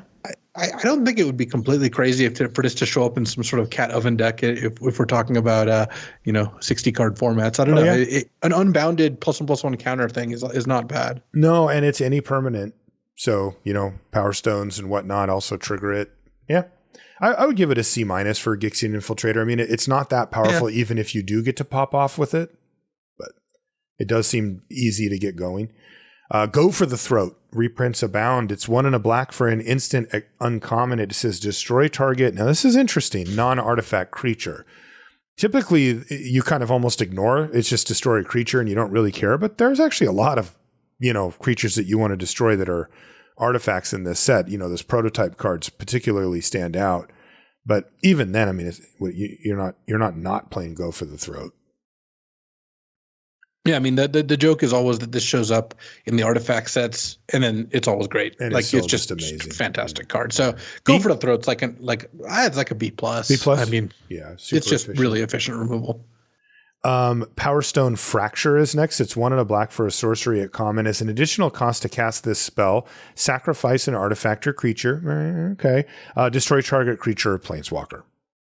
Yeah, this would be good in a normal set as long as there's a decent amount of enablers. In this set, well, there's more than a decent amount of enablers. So I think that Power Stone Fracture, it's going to be a really cool card for the format because in the decks that can use it, this card's really good. It's just a sorcery, kill target creature at minimal cost. You have emergency weld tokens, gnawing vermin, power stones. For people who haven't put in the work to get those cards for free, then yeah, this card you can't play. Maybe you can't play your second one. Maybe you don't even take your first one, that sort of thing. So good texture. I like rewarding people for drafting around the themes in the set. I would say Power Stone Fracture gets like a C plus, but in the right deck, it's like a B. A 2-mana sorcery kill anything is like a B if you can work it correctly. Yeah, the synergies really do seem to be lined up for Power Stone Fracture. Thran Vigil is next. It's 1 and a black for an enchantment at uncommon. Whenever one or more artifact and or creature cards leave your graveyard during your turn, put a +1/+1 counter on target creature you control. So this is primarily a unearth payoff. Yeah, you're looking to unearth and get some value, or Raise Dead works too because it's just leave your graveyard. So that sort of thing. The emergency weld, yeah. Yeah, so for 2 mana as an enchantment, I would probably want like 3 +1/+1 counters before I felt like I was getting a good deal. And I don't think that's going to be very easy here. So also like getting one at the end of your turn because your unearthed creature died is like, well, maybe the next turn this will be good. It looks like a build around like C to me, where I could believe you if you said this card was worth playing in some decks, but most decks are not going to want to go through the effort to play this card. Yeah, it's also leaves the graveyard during your turn? Like, is it really just trying to be all in on Unearth? I don't know why they have to make it so that it just seems like a little. I don't know what the your turn part is about. No. Restrictive. Okay, yeah, I like build around C for Thran Vigil. Yeah. It's just not that exciting. Thraxodemon is 1 and a black for a 2/2 demon at common. You can pay 3 mana, tap it, and sacrifice another creature or artifact to draw a card. Yeah, I mean, it works nicely with sack stuff. Obviously, like the Power Stone can help pay for it. Then you sack the Power Stone. Mm-hmm. And in the draw 2 theme, which is blue-black, it can kind of enable that as well. Yeah, I think this card's going to be decent. Plus, it's a 2-mana 2/2. And what you really want to look at with a lot of these, it's just kind of like Air Marshal. You play these cards on turn 2. They have good late game abilities, but don't worry about that. The first 5 turns of the game, you should just trade this off without really too much hesitation. Right. And then later in the game, they start to pay dividends. So I like this card. I would give it a C. And I think that the first 1 or 2 are going to be pretty good for your deck. And, it's the sort of thing which can be worth playing in the right deck. Yeah. And we're hitting critical mass on, reasonable sacrifice things, mm-hmm. right? And so that's just another one of those. If there's not quite enough, then those tend to fall apart. But if there's enough, then it can be okay. So let's keep an eye on it. Next is Battlefield Butcher. And this is 2 and a black for a 1/4 human soldier at uncommon. And you can pay 5 mana and tap it to have each opponent lose 2 life. And this ability costs 1 less to activate for each creature card in your graveyard. Wow. This card's great. That's annoying. Not only do Power Stones help, this is sometimes the ability is going to cost like 2 mana. Wow. And you just get to start draining their life away from them. Yeah. I mean, I think Battlefield Butcher is going to be sweet. Yeah. This looks like the type of card that's going to end a lot of games. 4 toughness is also nice. It'll just sit there and block, prolong the game, and then give you something to do every turn that creates a real clock. I like this card a lot. Yeah. This looks like a B- to me. Yeah, I think that you do want to try to like draft more creatures and have ways to fill your graveyard. Mm-hmm. But I think that's just true of black decks in general. And I think this card's probably going to be good just in any deck. A 3 mana 1/4 is a decent blocker and has a must kill, late game ability. So I just like B for Battlefield Butcher. I think you're going to be thrilled to have this card. Okay. Carrion Locust is next. It's 2 and a black for a 2/1 insect horror. It's common. It has flying. And when it enters the battlefield, exile target card from an opponent's graveyard. If it was a creature card, that player loses 1 life. Yeah, solid. It's a 3-mana 2/1 flyer that can eat an unearthed creature or disrupt them if they've got, things that care about their graveyard, and sometimes they'll lose a life. I like a C minus for Carrion Locust. Yeah, I would say C minus. These type of cards are fine. Gixian Skullflayer is next. It's 2 and a black for a 2/3 Phyrexian Human Assassin. It's common. At the beginning of your upkeep, if there are 3 or more creature cards in your graveyard, put a +1/+1 counter on this guy. So here's another payoff for filling your graveyard. And if you can start this thing growing, it's really good. You don't have to do anything. It's very easy. Is there tension here between the unearthed creatures and these payoffs for having creatures in your yard? Yeah, and I think that's part of the joke is like, you've got unearthed, you've got things that eat your graveyard, or you've got ways to bring them back. But then you also have a Gixian Skullflayer that wants to have a well-stocked larder before it starts growing. So I think this card. This is a good stat line, right? A 2/3 for 3 is below the bar, but 1 counter and you're like in business. Yeah, I think that you want a high creature count before you play this, but I don't think you need to go nuts on the self mill to play it. I think as long as you have 14, 15 creatures in your deck, you can reasonably expect to see this thing kind of work in the mid game. It doesn't need to be working on turn 4, but of course it does get better if you've got some gnawing rats and whatnot to help stock your graveyard. So build around ish, but this looks like a solid C to me. Like this type of card I want in my deck. I think it's mostly just a C. What does Gix's Caress do? It says 2 and a black. It's a sorcery at common. Target opponent reveals their hand. You choose a non-land card from it, and they discard that card, and you make a tapped Power Stone. So another solid card. It's like a solid way to make a Power Stone where it's like a 1-for-1, but you get a Power Stone, right? Another kind of pseudo advantage, 1.5 for 1. My main issue with Gix's Caress is taking turn 3 off to make them discard has not frequently been great. It's been bad. I think some decks will play this. If you have enough ways to sack Power Stones that having a Power Stone is kind of close to getting a card, like if this was a 2-for-1, right, you would play this card. Mm-hmm. If the Power Stone's worth a full card to you, imagine 3-mana coercion, draw a card, right? 3-mana, look at their hand, take a card, draw a card. You would just put that card in your deck. I don't think you would cut that card very often. Yeah, I agree. In fact, I don't think you would ever cut that card, really. That's just this is less than that, but in the right deck, you could approach it, right? Yeah. And so my point is just, if you have enough ways to convert Power Stone into card, and sometimes it even ramps you a little on the way, this card starts to get interesting. So I think it's like a C minus, but I think that the card could be good. And there's some matchups where it's going to be especially good. Yeah, I think it's a D straight. The cost for me to, on turn 3 is really too high here. But yeah, if you can get the Power Stone to be close to a card, then it gets up into the playable range. Next is Gruesome Realization. This is 1 black for a sorcery at uncommon. You choose 1. You draw 2 cards and you lose 2 life. Or creatures your opponents control get -1/-1 until end of turn. See, this is the kind of split card I'm a little more interested in, because these 2 abilities tend to work at different times. Yeah. This is nice. So draw 2, lose 2 is great if you're not under too much pressure, you're playing against a control deck, or it's just late in the game and you're not taking damage. And then all creatures, your opponent's creatures getting -1/-1 can be good also in the late game if they have a wide board, but also sometimes you cast it on turn 3 to kill their 3/1. Yeah. And you're just okay with that. And you're like, fine. Yeah.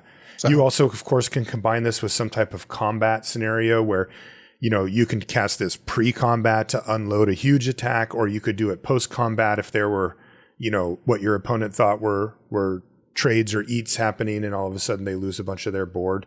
Very flexible card. Yeah, I like B for it. I like B minus for Gruesome Realization. I think it's pretty good. Dude, it has a divination. It says you draw 2 cards. Well, 1 black is a real cost. That's true. And 2 life sucks too. All right, B minus for Gruesome Realization. Next is our boy, the Gurgling Anointer. That's our preview card. 2 and a black for a 1/3 flying Phyrexian Horror at uncommon. Whenever you draw your second card each turn, put a +1/+1 counter on Gurgling Anointer, and whenever Gurgling Anointer dies, return another target creature card with mana value less than or equal to Gurgling Anointer's power from your graveyard to the battlefield. This thing is flying too. This is such a weird card. It's so dope. This card's great. If you do a little work and make it into like just a 2/4, just you drew one extra card, all of a sudden it's going to be a 2/4 flyer that dies and brings back a 2-drop. You're already in very good shape once that happens. And I can imagine getting this up to like a 3/5 or a 4/6, and at which point your opponent has to get rid of it, and then you often are going to get some good value. So I like B for Gurgling Anointer. Yeah, I mean, it's just an awesome B. And I'm really starting to like the self-mill cards, the 1-drop and stuff. Like, there's been enough payoffs here just in black that we've seen that it's like, I want those. Killzone Acrobat is next. It's 2 and a black for a 3/2 human soldier at common. It says whenever it attacks, you may sacrifice another creature or artifact. If you do, it gains flying until end of turn. So mostly when I look at this card, I think, wow, I really want ways to like sacrifice things. Like, am I trying to, like, is there something I desperately want to get rid of, or I'm getting paid for sacrificing? Because sacking a creature to make a 3/2 into a 3/2 flyer for a turn is just not that good. Too big of a cost, right? Yeah. So like, but sack a Power Stone, get in for 3, next turn, play a cheap creature, get in for 3. Like, it starts to add up really fast. Yeah, but they have to have like a kind of low life total to start with, because when they're at 15, you're not really like looking to sack a creature to deal 3 to them all that much. But it's an artifact too. I mean, it could just be a Power Stone, like there's a lot of times where you'd sack a Power Stone to do 3 damage to your opponent, right? It is tough though, because if you are not,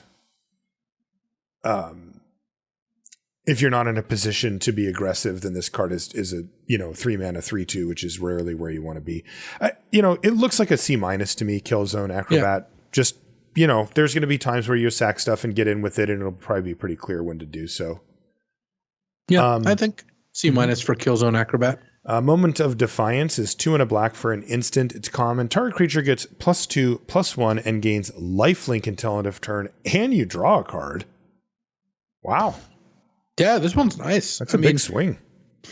Getting a bunch of life means that you can keep yourself out of like the danger zone, and then the fact that it draws a card means you don't feel too bad if the creature dies in the combat, right? You've got a 4/4, you attack, they block with a 5/5 or something, and you're like, cast Moment of Defiance, our creatures trade, I gain 6 life, and I draw a card. Yeah, you're even money on the cards, and you got a bunch of life and stuff. Yeah, no, Look, this is similar to what I said before about the auras. If you're going to give me a 3 mana combat trick, well, this is what I need. You have met the threshold. I would play a Moment of Defiance in my deck, and it's probably going to be a very big swing, especially when you start looking at some of the Unearth or some of the prototype stuff. Like that could be, 8 life, 9 life coming back in your direction. I still, would give it like a C or a C-. It's not like super exciting, but it definitely crosses the bar. Yeah, I think it's a C. And the real question is, how many of these would you play? I think once you have like 2 in your deck, it starts to have diminishing returns because of the cost. Yeah, 1 is probably where you want to be most of the time. What about Ravenous Gigamole? Well, I love the name. It's a 3 and a black for a 2/3 mole horror at common. And when it enters the battlefield, mill 3 cards. You may put a creature card from among them into your hand, and if you don't, put a +1/+1 counter on Ravenous Gigamole. So this is the cycle of the mill 3, maybe draw a card. And I love this one because, first of all, the mill 3 is better in black than it is in probably any other color. Mm-hmm. Secondly, creature is the most common type of just to put in your deck. It's very easy to imagine having a lot of creatures in your deck. So you're going to draw a card off this a lot of the time. And, a 3/4 is actually some pretty good stats. Like the blue ones, an 0/3 or a 1/4, both are pretty unimpressive. This at least has the option to have a 3/4, which is pretty good. So I like Ravenous Gigamole. I think it's a good card by itself, and it enables the theme in the set. So that looks like a C+ to me. Me too. This looks like a bread and butter, like an absolute, like you'll see it all the time on the battlefield type card for black. No One Left Behind is next. It's 4 and a black for a sorcery. At uncommon, this spell costs 3 less to cast if it targets a creature with mana value 3 or less. That's a nice way to scale that. And it says return target creature card from your graveyard to the battlefield. Yeah, so this is the kind of the normal 5 mana return a creature that we've seen many times, but it has the option of being 2 mana. And once it's at 2 mana, you target a 3-drop, you're actually getting a mana advantage out of that exchange. So I kind of like it. I like this theme. It's good. I mean, also just turn 4 Ravenous Gigamole, turn 5 No One Left Behind could be pretty sweet. Yeah. A lot of ways to get this going. So I like No Left Behind. I like it at C. I'm still not going nuts over this, but I think it's good. I do too. That cost reduction thing changes this from like a pretty shrug-worthy card to something that I'm actually interested in. Overwhelming Remorse is 4 and a black for an instant at common. This spell costs 1 less to cast for each creature card in your graveyard. Exile target creature or planeswalker. So there's your baseline black removal spell. And it ties into the baseline theme of black so far that we've seen, which is this sort of self-mill, get creatures in your yard thing. I would probably be happy playing this at 5 mana just because instant and exile is pretty nice. Yeah. And then often it's going to cost 3 mana, sometimes 2, sometimes 1. Yeah. Like this is straight up premium removal. I'm surprised it's not uncommon. So yeah, this feels like an uncommon. It's really nice. Yeah. I think Overwhelming Remorse is a B, and I could see it being even higher than that. I agree. B for Overwhelming Remorse. And if what we've seen as well is exiling will matter. Like there's a lot of stuff that cares about having stuff in the graveyard, especially in this color. Trench Stalker is next. It's 4 and a black for a 4/5 beast horror. It is common, and it says as long as you've drawn 2 or more cards this turn, it gets Death Touch and Lifelink. Wow. And that's the kind of thing that you could trigger at instant speed? Yeah, I mean, the threat of activation is pretty real here. You attack with this, and they're like, well, I could double block with these 3/3s, but if they have, a curate or something. Is 4/5 the most annoying stat line for this ability as the defending player? Yeah. That said, I don't think this card's exciting. I think it's a C, but I would be happy to. It kind of bumps up to like a C+ if you have a lot of ways to trigger it. Yeah, I agree. I think it really does. Also, a 4/5 lifelinker, just straight up, like if it's at some point of the time a lifelink and it gets into combat, that's actually quite strong too.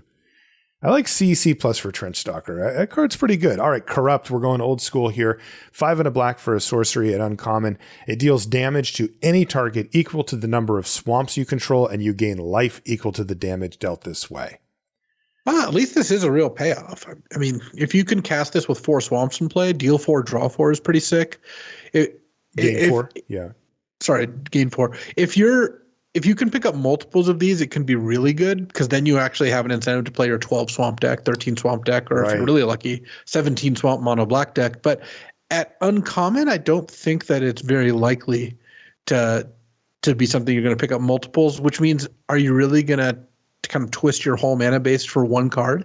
So let's say you have 9 swamps in your deck. Are you running Corrupt for starters? And related to that, is Corrupt for 3 acceptable, or is 4 the kind of the bar?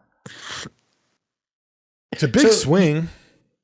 So you wouldn't play it if it was always dealing 3, but if it did 3 half the time and 4 half the time, probably good enough. Probably right there, right? Yeah, I think so. But you probably need to be in that 10 swamp range to get that average on. Yeah, about 10 swamps because you're like, well, at 6 mana, how often am I going to have 3 swamps versus 4 swamps? And you want to nudge it toward closer to the 4 number. So Corrupt's an interesting card. I actually like that how this is going to play out. My guess is it's like a C+. Yeah. And if you can get like every swamp, above 9 kind of adds like a half a point to the ratio. Once you're at like 13 swamps or something, this card's very good. Yeah. It's funny because it's like a C that is almost never a C when you cast it. Right. It's like a D-ish if it's 3 and if it's like 5 or more, it's like, B+ or something like that. So and note this can hit your opponent. Like you can finish the game this way. So, yeah, totally. So yeah, Corrupt's an interesting one, but I would give it like, it's a build around. It's kind of like a build around B, where if you can get there, exactly. It's good. It's a build around B, exactly. Disciples of Gix is next. It's 4 black for a 4/4 Phyrexian human at uncommon. When it enters the battlefield, search your library for up to 3 artifact cards, put them into your graveyard, and shuffle. Wow. Yeah, it's that's powerful.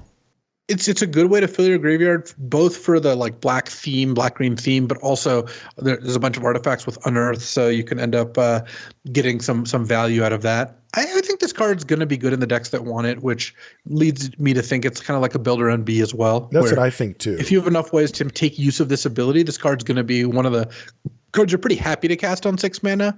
In a deck that doesn't, well, it's a 6 mana 4/4. Obviously, you're not really going to play that. Right. And, let's move over to the artifacts in black, because that's going to tell us a lot about what you can search up with this to get value from like Unearth and stuff like that. So the first one up is called Clay Revenant, and it is 1 mana for a 1/2 golem. It's an artifact creature. It's common, and it enters a battlefield tapped, and you can pay 2 and a black to return it from your graveyard to your hand. So this has 2 main uses, which is you can sacrifice it over and over again, or you can like discard / mill it and get value out of that. Mm-hmm. And with Power Stones, you can kind of mitigate the cost a little bit. Mm-hmm. I think this card's a build around. You shouldn't just put this in your black deck with no combos, but like this, having Clay Revenant to make it so you can sacrifice creatures at very low cost seems pretty nice. I think this card is going to be worth playing in some number of these black decks. Yeah, and it does ETB tapped, but you can block with it every other turn as well to just soak up some amount of non-trample damage. It looks underpowered, but these type of 1-drops can sometimes be really sneaky and synergize with a whole bunch of different stuff and actually end up being okay. I don't know where to, just at face value, I would give it like a C-, and then I would keep my mind open in the early part of the format for it having more synergies than meets the eye. Yeah, I think that's about right.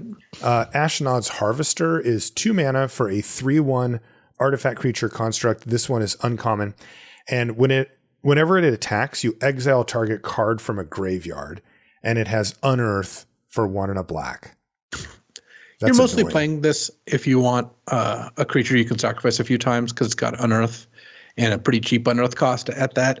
Mm-hmm. The fact that it exiles cards from their graveyard is not super exciting. Also, it's not optional. If you're the only one with cards in your graveyard, it will it'll target your own stuff. Oh my god, that's annoying. But yeah, I mean, it's a 2 mana 3/1 that comes back for a second helping. So aggro decks will probably be fine with this too. Ashnod's Harvester looks like a C. It does to me too. And I'm thinking about things that you can mill or put into your graveyard because we've seen a fair bit of that. And anything with Unearth is good there. Dredging Claw is 2 mana for an artifact equipment. It's common. Equipped creature gets +1/+0 and has menace. The equip cost is 1 and a black. And whenever a creature enters a battlefield from your graveyard, you may attach Dredging Claw to it.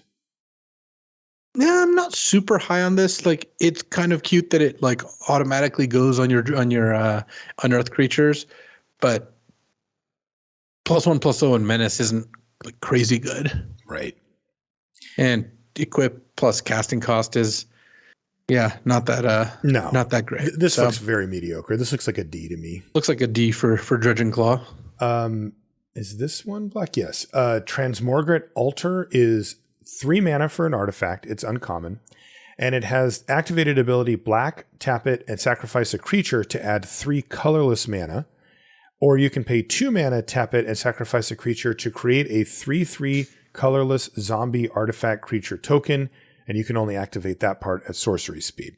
So this one's not strictly a black card. You can just play it 3 mana and then the 2 mana activated, but you do lose half of its activated abilities here.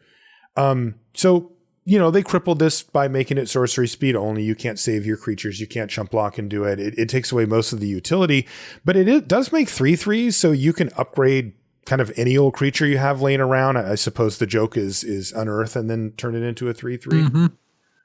Yeah, I mean, you're going to spend 5 mana to Unearth something plus sack it or something, maybe less, maybe more, depending on the Unearth cost. With Clay Revenant, it's just 6 mana to make a zombie every turn. Mm-hmm. And then sometimes you might use the black tap, sack it, and make a 3 mana version. Yeah, that is interesting, right? Yeah, this could be quite powerful. Like 3/3s are legitimate creatures, right? And if you're upgrading 1/1s, 2/1s, or unearthed creatures or temporary stuff like that, or little tokens or whatever into 3/3s even a couple of times, that is legit. It's just they're asking you a ton to do it. I mean, it's a whole card you have to cast just to be able to do this. Yeah. I would start off a little negative on Transmogrant Altar. This one's right on the borderline, But this does fall into the, I'm going to have somebody beat the crap out of me with this card before I'll really be happy to run it. But I wouldn't be shocked if that happened. Like, this one's close. Yeah. I mean, you would need to make like 3 zombies before I feel like you're in the black. So I think it is pretty slow. 2. I mean, I think if I upgraded 2, like 1 unearth creature and 1, a 1/1 that is no longer relevant or something, I would feel like I got my card worth out of it. I mean, that's still 7 mana and sacking 2 creatures to make 2 zombies. That's not. Yeah. We're not jumping with joy No, at you're the right. prospect. So you're right. I think it's like a build around B, but my guess is it's not going to come together as often as you might think. Yeah, that's probably right. Scrapwork Rager is next. It's 4 mana for a 2/2 artifact creature, Phyrexian Horror. This one's common. When it enters a battlefield, you draw a card and lose a life. Oh, that's nice. And it has Unearth for 3 and a black. Yeah, it's like a Phyrexian Rager with Unearth. You pay a little more, but with Power Stones, that might not even be much more. And it obviously feels great in in any deck that can like self-mill or really just put cards in the graveyard, all that stuff. So Scrapwork Rager is awesome. This card looks amazing. And it is a riff on Phyrexian Rager, right? Like it's the very same clearly type of art. card. Yeah, that's what I meant. The same, like, anyway. So, yeah. One thing that's interesting about this card is I think I would play this in most Power Stone decks too, even if you don't have black mana. Oh, okay. Because if, let's say you have a Power Stone out a good amount of the time, if this effectively costs like 3 mana, like that's a good card. Yeah, so, we know that card. Yeah. And then of course, once you have this, you kind of have incentive, well, can I sneak in a black source somewhere or whatever, that sort of thing. Yeah. But I'm kind of into Scrapwork Rager. This looks like a C plus B minus card. Does to me too. I would give it a B minus, assuming that you have black mana. Yeah. Yeah, maybe it's closer to a C if you don't have black mana, I think. Yeah, I agree. It's even then I would pay 4 mana for a 2/2. It's a lot of cards if you have black mana. Wow. Yeah. It is. Yeah, it's probably just a straight up B if you've got black. That thing's great. Last black card is Goring Warplow, which is 6 mana for a 5/4 Death Touch. It's an artifact creature construct. It's common. It does have prototype though. So for 1 and a black, you can get a 1/1 Death Toucher. That is great. I love that. 2 mana, 1/1 Death Touch, or if you just draw it later or can get up to 1 more mana or whatever, you get a 5/4 out of the deal instead. Perfect. Yeah, I mean, this is exactly what prototype kind of promises, right? You have a 2/6 mana kind of split card. So yeah, I'm loving the Goring Warplow. This honestly looks like a B minus to me. Like it kind of checks all the boxes, right? It does. This is a premium common. Like this is the good early, good late. It suits itself to the situation. Also, 5/4 Death Touch is sneaky good. Like there are a lot of times where they have to put 2 creatures in front of a 4 toughness to get it off of there. So yeah, I like that card a lot. That moves us to red. Our first red card is Goblin Blast Runner. That's red for a 1/2 goblin at common. And Goblin Blast Runner gets +2/+0 and has menace as long as you sacrificed a permanent this turn. I just generally hate cards like this. Yeah, I mean, this in the right deck will sometimes attack as a 3/2 menace, but part of what you're losing out on is you're playing this on turn 1. It's not going to be a 3/2 till like turn 5 or something. Right, turn 4, turn 5. And then at that point, is it even good at that point? Yeah, so I think Goblin Blast Runner, I would not call this a payoff for the sacrifice deck, really. It's just a little too anemic. So looks like a D to me. It looks like a D to me as well. And because remember, we're also factoring in that sometimes you just draw this thing on turn 5 and you're just like, oh God.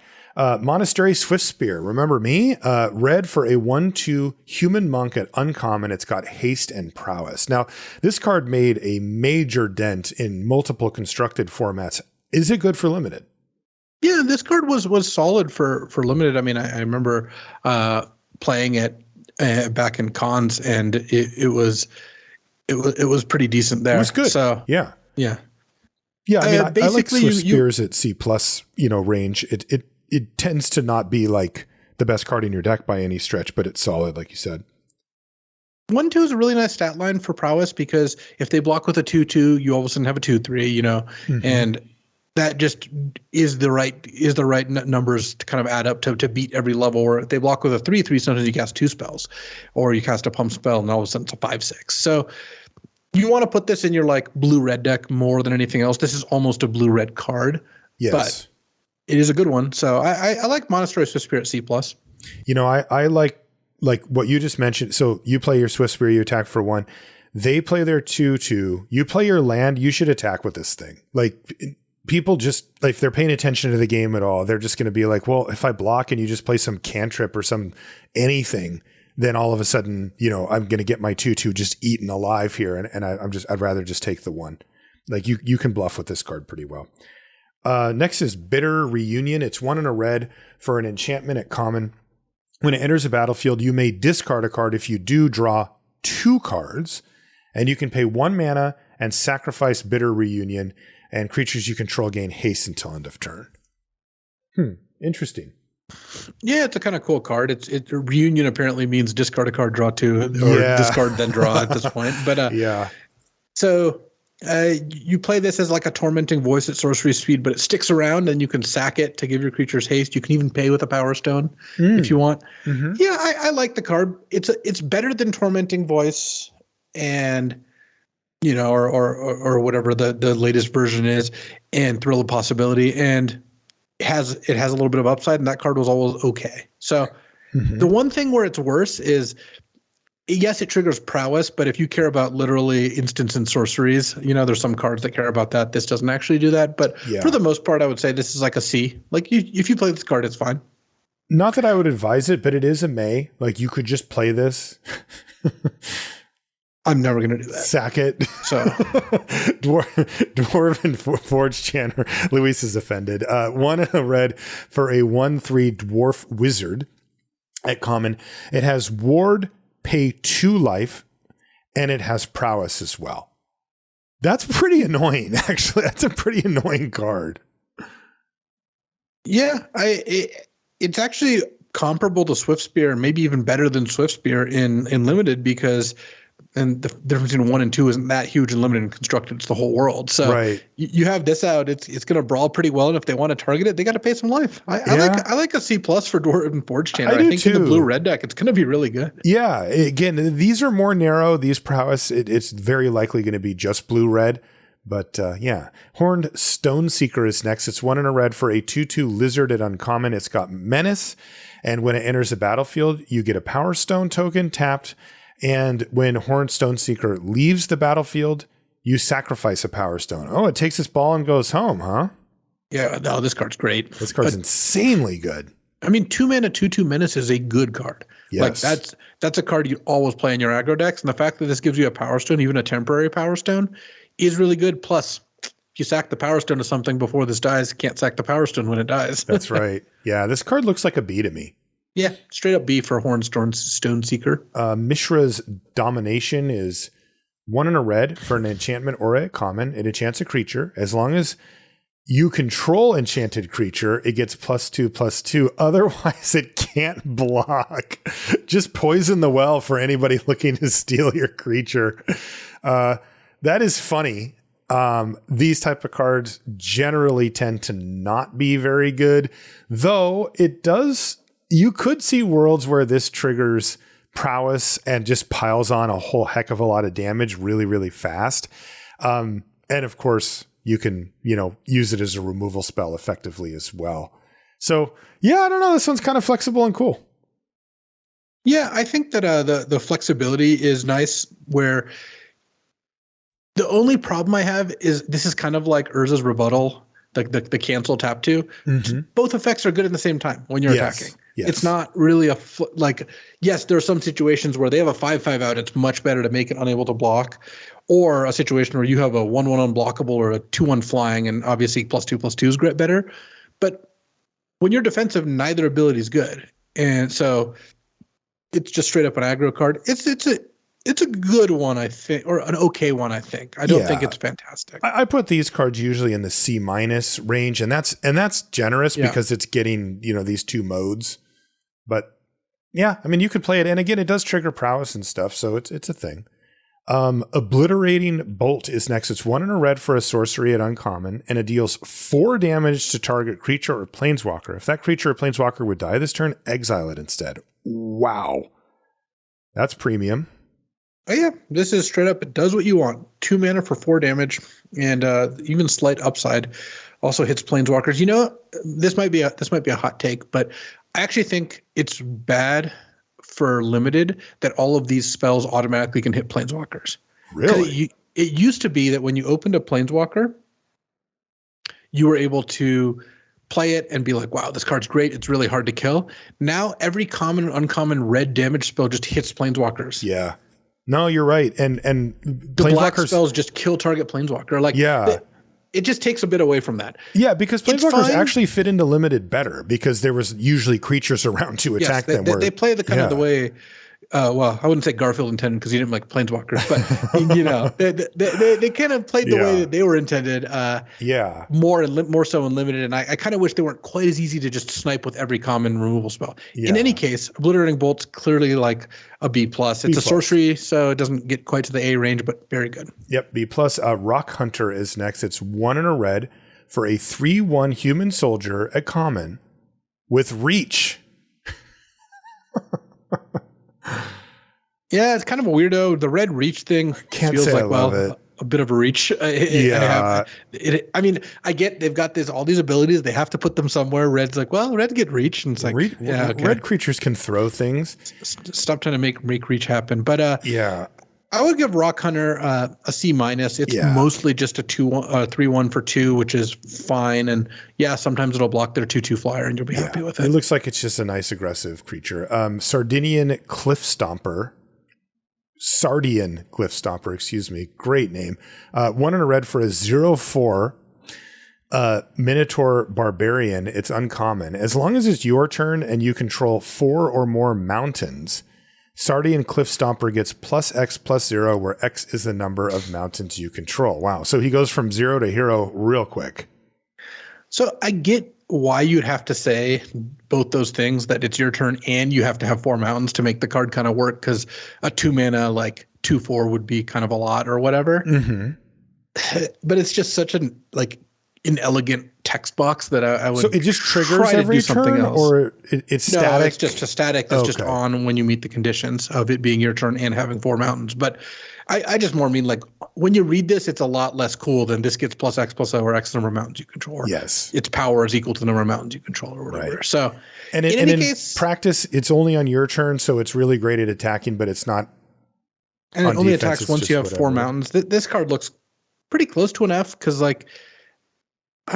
I don't know. I guess if you're playing 10 mountains, this is kind of like it's like a corrupt that pays you off a little less, because sometimes by the time this is active, you're not really feeling the discount, right? Like the fact that you got it for 2 mana is just not that important. But there will be games when I guess on turn 4 or 5, this is attacking already, and you're like, wow, this is great. So yeah, I guess I would give Sardian Cliff Stomper like a build around like C, where if you have 10 or 11 mountains, it's good, but a lot of times it's not going to be. Because if you play it on 2 and then like the next turn you play a mountain and you're up to 2 or 3, there's a little clock going here where by the time you hit your 4th mountain, boom, you're slamming for 4, and it's like, whoa, all of a sudden this thing's crushing you. But until that point, this is doing like very little. I just feel like you have to build around these so much. Because the difference between 3 and 4 is the world here. Like, I don't really care about 5 and 4. It's just like, can this thing be a relevant attacker or not? And I think I need like 12 mountains to make it good. Yeah, because it also needs to happen on somewhat of a timely basis. Whereas Corrupt, if you get there on turn 8, it's going to be pretty strong. Yeah. If this gets there on turn 7 or something, it's not. So here's the case where I think this card is actually going to be a beating. It's you get 2 of them in like pack 1 and you just play mono red. Your last couple cards are a little janky, but you have a bunch of 2 mana 5/4s in your deck. It's one of the best cards in your deck. Right. So kind of like a build around card, but yeah, these cards are interesting. It'll be interesting to see how they play out. I would give it a build around B, but building around this is extremely difficult. So Whirling Strike is next. It's 1 and a red for an instant. It's common. Target creature gets +2/+0 and gains first strike and trample until end of turn. Hey, That's actually pretty good. Yeah, this is a beating of a combat trick. First strike means you'll probably come out ahead in terms of the creatures. Yeah. And then trample means that you're going to get some extra damage in too a lot of the time. Yeah. It also works on defense. The first strike's still good there. Trample, maybe not. But I like Whirling Strike at sea. This card is going to end some games. That's a very solid combat trick. Conscripted Infantry is 2 and a red. For a human soldier, it's common. It is a 3/1, and when it dies, you get a 1/1 colorless soldier artifact creature token. Yeah, I'm in for this. Sure. It's more. This is leaning towards the red-white side of things, but it's still a good value creature. Like, look, you play this on turn 3, and your opponent's going to trade their 2 or 3 drop for it, and you're going to get a 1/1 at the end. There you go. Works for me. Something to it's good, sacrifice. Good in red-black too with the sack stuff. Yep. Yeah, it looks like a C. C. Excavation Explosion is 2 and a red for a sorcery at common. It deals 3 damage to any target, and you get a tap Power Stone. Love it. I mean, this is great. This is 3 damage can kill almost all the things you need to kill, and then you get a Power Stone basically for free. Like you would just play this card without the Power Stone. So it's about as free as we've seen on any Power Stone card, I think. Yeah, that's a premium red common right there. Just straight up B for Excavation Explosion. B, great card. Giant Cindermaw is 2 and a red for a 4/3 dinosaur beast at uncommon. It's got trample and players can't gain life. 3 mana 4/3 trample. Yeah, with upside that is or an ability that's likely to help you because you're a red aggressive deck. Life gains usually on the other side. So I like Giant Cindermaw at B. I mean, this card's stats are really good. This is just a pushed card, yeah. Mishra Excavation Prodigy. So this is 2 and a red for a 2/1 legendary human artificer at uncommon with haste, and you can pay 1 tap, discard a card, draw a card. And it also has, whenever you discard 1 or more artifact cards, add red. This ability triggers only once each turn. Huh. So for 4 mana, I can snap Rummage and potentially even get some of the mana back. This doesn't actually seem that great, does it? I mean, Rummaging's fine. No, this is worse than Urza. Probably why Urza's the victor in the Brothers' War. Oh, spoilers! Good God. I literally just said that. I have no idea. Because getting a Power Stone is a lot better than getting a 2 red right away, especially since a lot of the time that you're getting that 2 red, you spent 1 to use the ability, and it's rummaging. So, yeah, I would say Mishra is a playable card, but not a premium one. Kind of like a C+. Yeah, it's so much worse. I mean, rummaging is a lot worse. Looting is effectively free. Rummaging is not. Yeah, this card just seems okay to me. Maybe there's some combos you can do with getting the mana, but I would start at C-ish for Mishra. Pendragon Strongbow is next. It's 2 and a red for a 2/3 Minotaur at common. You can pay 1 and sacrifice an artifact to give this guy +1/+1 until end of turn and 1 damage, and it deals 1 damage to each opponent as well. No, this card's going to end some games. You're gonna play this and just throw 3 Power Stones and a random artifact token at them, and all of a sudden they're going to just die. So, also like when you attack with this, sometimes it attacks is effectively a 4/5.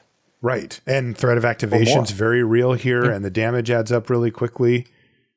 Flavor text is unbelievable. It says his child lifting act was second only to his cauldron punting routine. That's great. I still want to give it a C though. Like, do you want to go C+ or higher than that? I think it's closer to a C+ just because its highs are pretty high. Look, some decks aren't going to play it. Like your blue-red deck's infrequently going to play this card, but in like your black-red deck, well, your blue-red deck actually could play it if you're more on the Power Stones and less on the spells. But and if you're in the prowess vibes, yeah. But if you're in like the black-red deck that's making a bunch of Power Stone and sacking artifacts and creatures for value, this card's going to be good. Not everyone's going to want it, so it's going to be a C+ in the decks that want it. It's going to be drafted closer to a C in terms of availability, which is the mark of a good card. I like formats that have a lot of cards like that. Me too. It's more interesting if the cards have different value to different people. Right. C+ for Pendragon Strongbow. Next is Raise the Ground, and this is 2 and a red for a sorcery at common. This spell can't be countered. destroy target artifact. If its mana value was 1 or less, draw a card. So it blows up Power Stones for free. Or just kills any artifact. Yeah. I'm probably going to main deck this card, like one copy.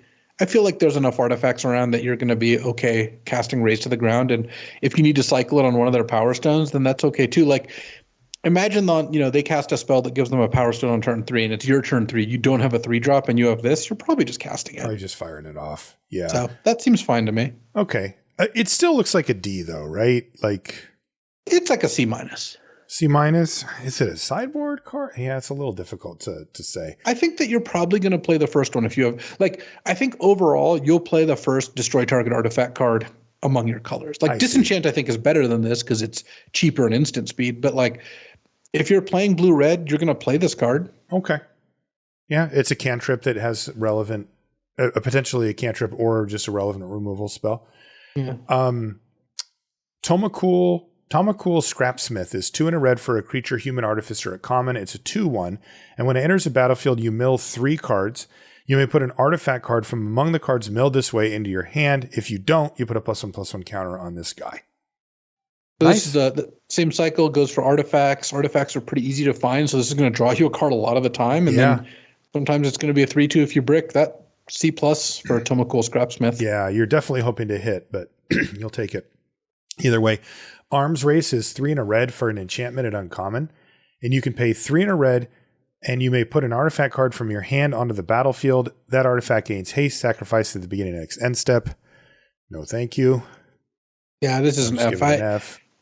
I just don't think that there's enough big, huge artifacts to make this work.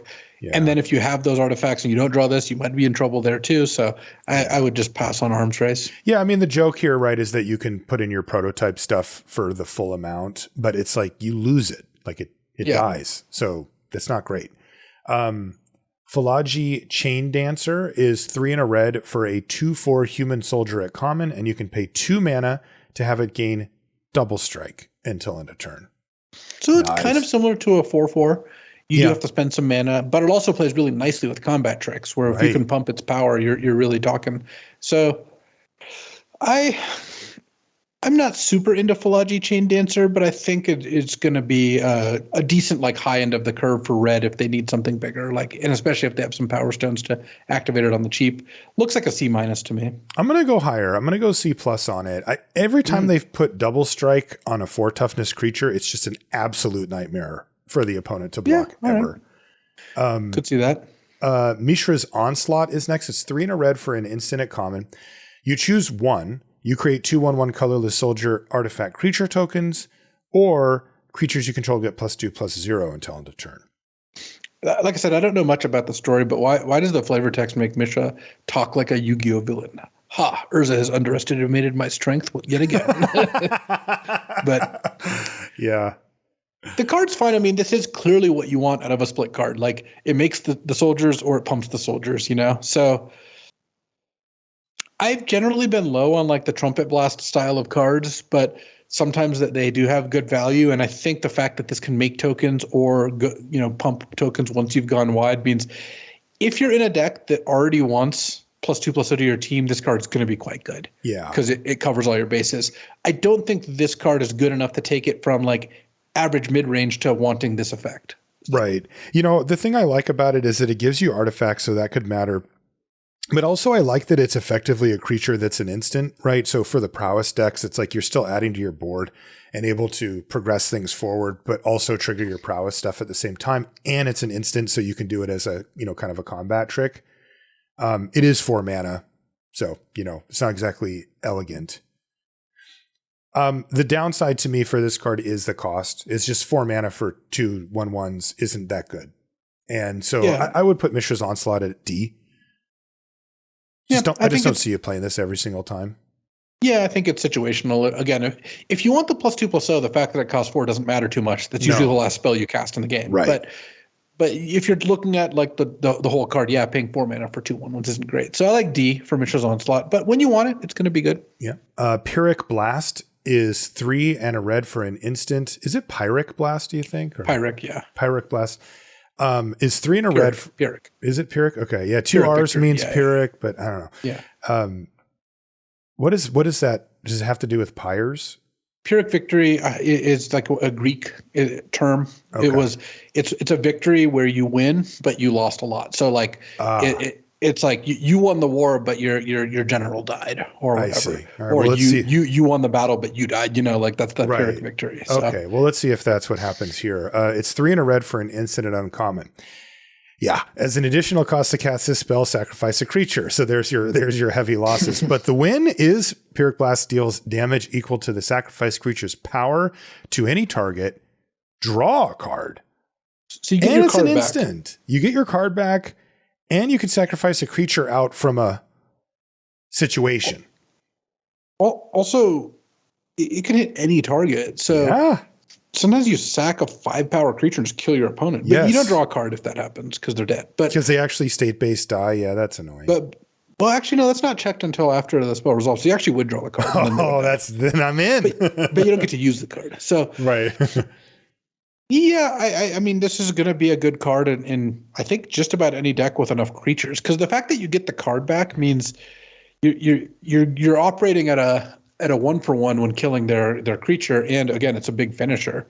Like imagine this in red green, and you're just like, well, I'm going to sack my 6-power creature and just nug you. So totally.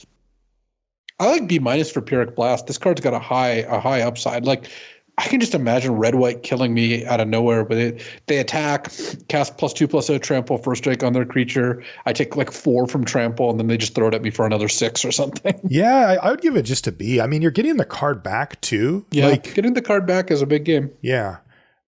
Sibling Rivalry is 3 and a red for a sorcery at common. Gain control of target artifact or creature until end of turn. Untap it. It gains haste until end of turn, and you create a tap Power Stone token.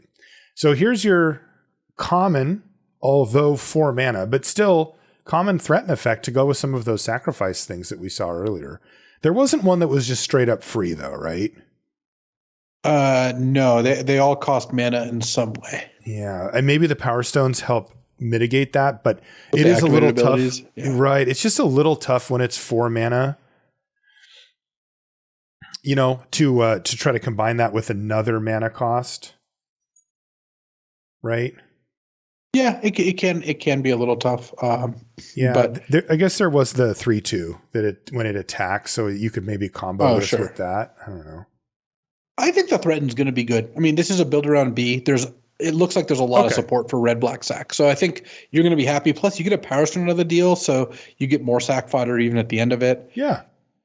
Yeah, and sometimes these cards just win the game anyway. So, all right. Yeah. I like Builder on B for Sibling Rivalry. Unleash Shell. That is good. That is just unbelievable. 3 red for an instant at common. Unleash Shell deals 5 damage to target creature or planeswalker and 2 damage to that permanent's controller. Well, it lives up to its name. Yeah, these tend to play nicely. This is at least at instant speed too, so you're pretty happy. Getting the extra 2 damage matters more than you think. Every bit counts, and this card is just going to be a good removal spell. Again, it's a little clunky, but hitting anything and then also hitting them for 2 is pretty nice. You can also, if you need to, just cast this, and even though it doesn't kill something, they take 2 damage. Yeah, but that's not going to happen too often. So. Yeah, I like C+ for Unleashed Shell. I do too. This is a perfectly balanced card. For the name, for sure. It does, but it's like they added the extra red, but it's an instant, right? They keep kind of pulling you back and forth. Last card is the fall, or last non-artifact red card is the Fall of Krug. It's 4 red for a sorcery at uncommon. Choose target opponent, destroy target land that player controls. The Fall of Krug deals 3 damage to that player and 1 damage to each creature they control. No. 6. I'm already on 6 mana and I get to blow up 1 of their lands and then 3 to them. And then I'm hoping that 1 damage at this point in the game to their creatures is going to be enough to swing it. So this card's doing a lot of things. It's like, okay, I'm going to pick off your small creatures. I'm going to nug you for a little damage. I'm going to blow up 1 of your lands. I don't think they all really work together, or like they're not pointed the same direction. No, and this thing costs 6. I guess is the joke that you can Power Stone it out, or you can't Power Stone it. You can't right? Power Stone so this. So it just does nothing? Yeah, I think the Fall of Krug's probably bad. The two things that I can see going for it are if they have a lot of 1 toughness creatures, this is at least kind of a sweeper, though at 6, that's pretty expensive. Or if you're both playing like ramp late game decks, land destruction can be kind of relevant there. But overall, this looks like an F to me. It just looks like an F. Like the problem is when you actually get to resolve this. Like you take them from 6 lands to 5. Yeah, no. Yeah. Let's look at the red artifacts and see if there's anything sweet. The first one is Mishra's Research Desk. It's 1 mana. Wow, 1 mana for a whole desk. 1 mana for an artifact at uncommon. And it's got the activated ability 1, tap and sacrifice it to exile the top 2 cards of your library. Choose one of them until the end of your next turn. You may play that card. And somehow the research desk just comes back for more. It's got Unearth for 1 and a red. Yeah, look at all the pile of papers on the desk. You like unearth something else. So you find the receipt. This is the most expensive divination, right? It's 5 mana broken up into 1, 1, 2, 1.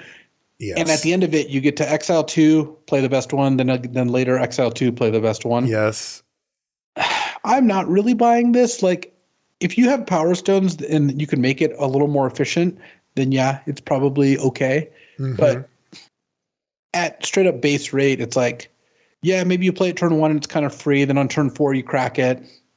And then on turn 6 or 7, you unearth and crack it. And you ended up getting the best 2 out of 4. But it's also limited because you have to play it so quickly that you're not always choosing the best card, right? You're sometimes just choosing the card you can play. Right. Or the land.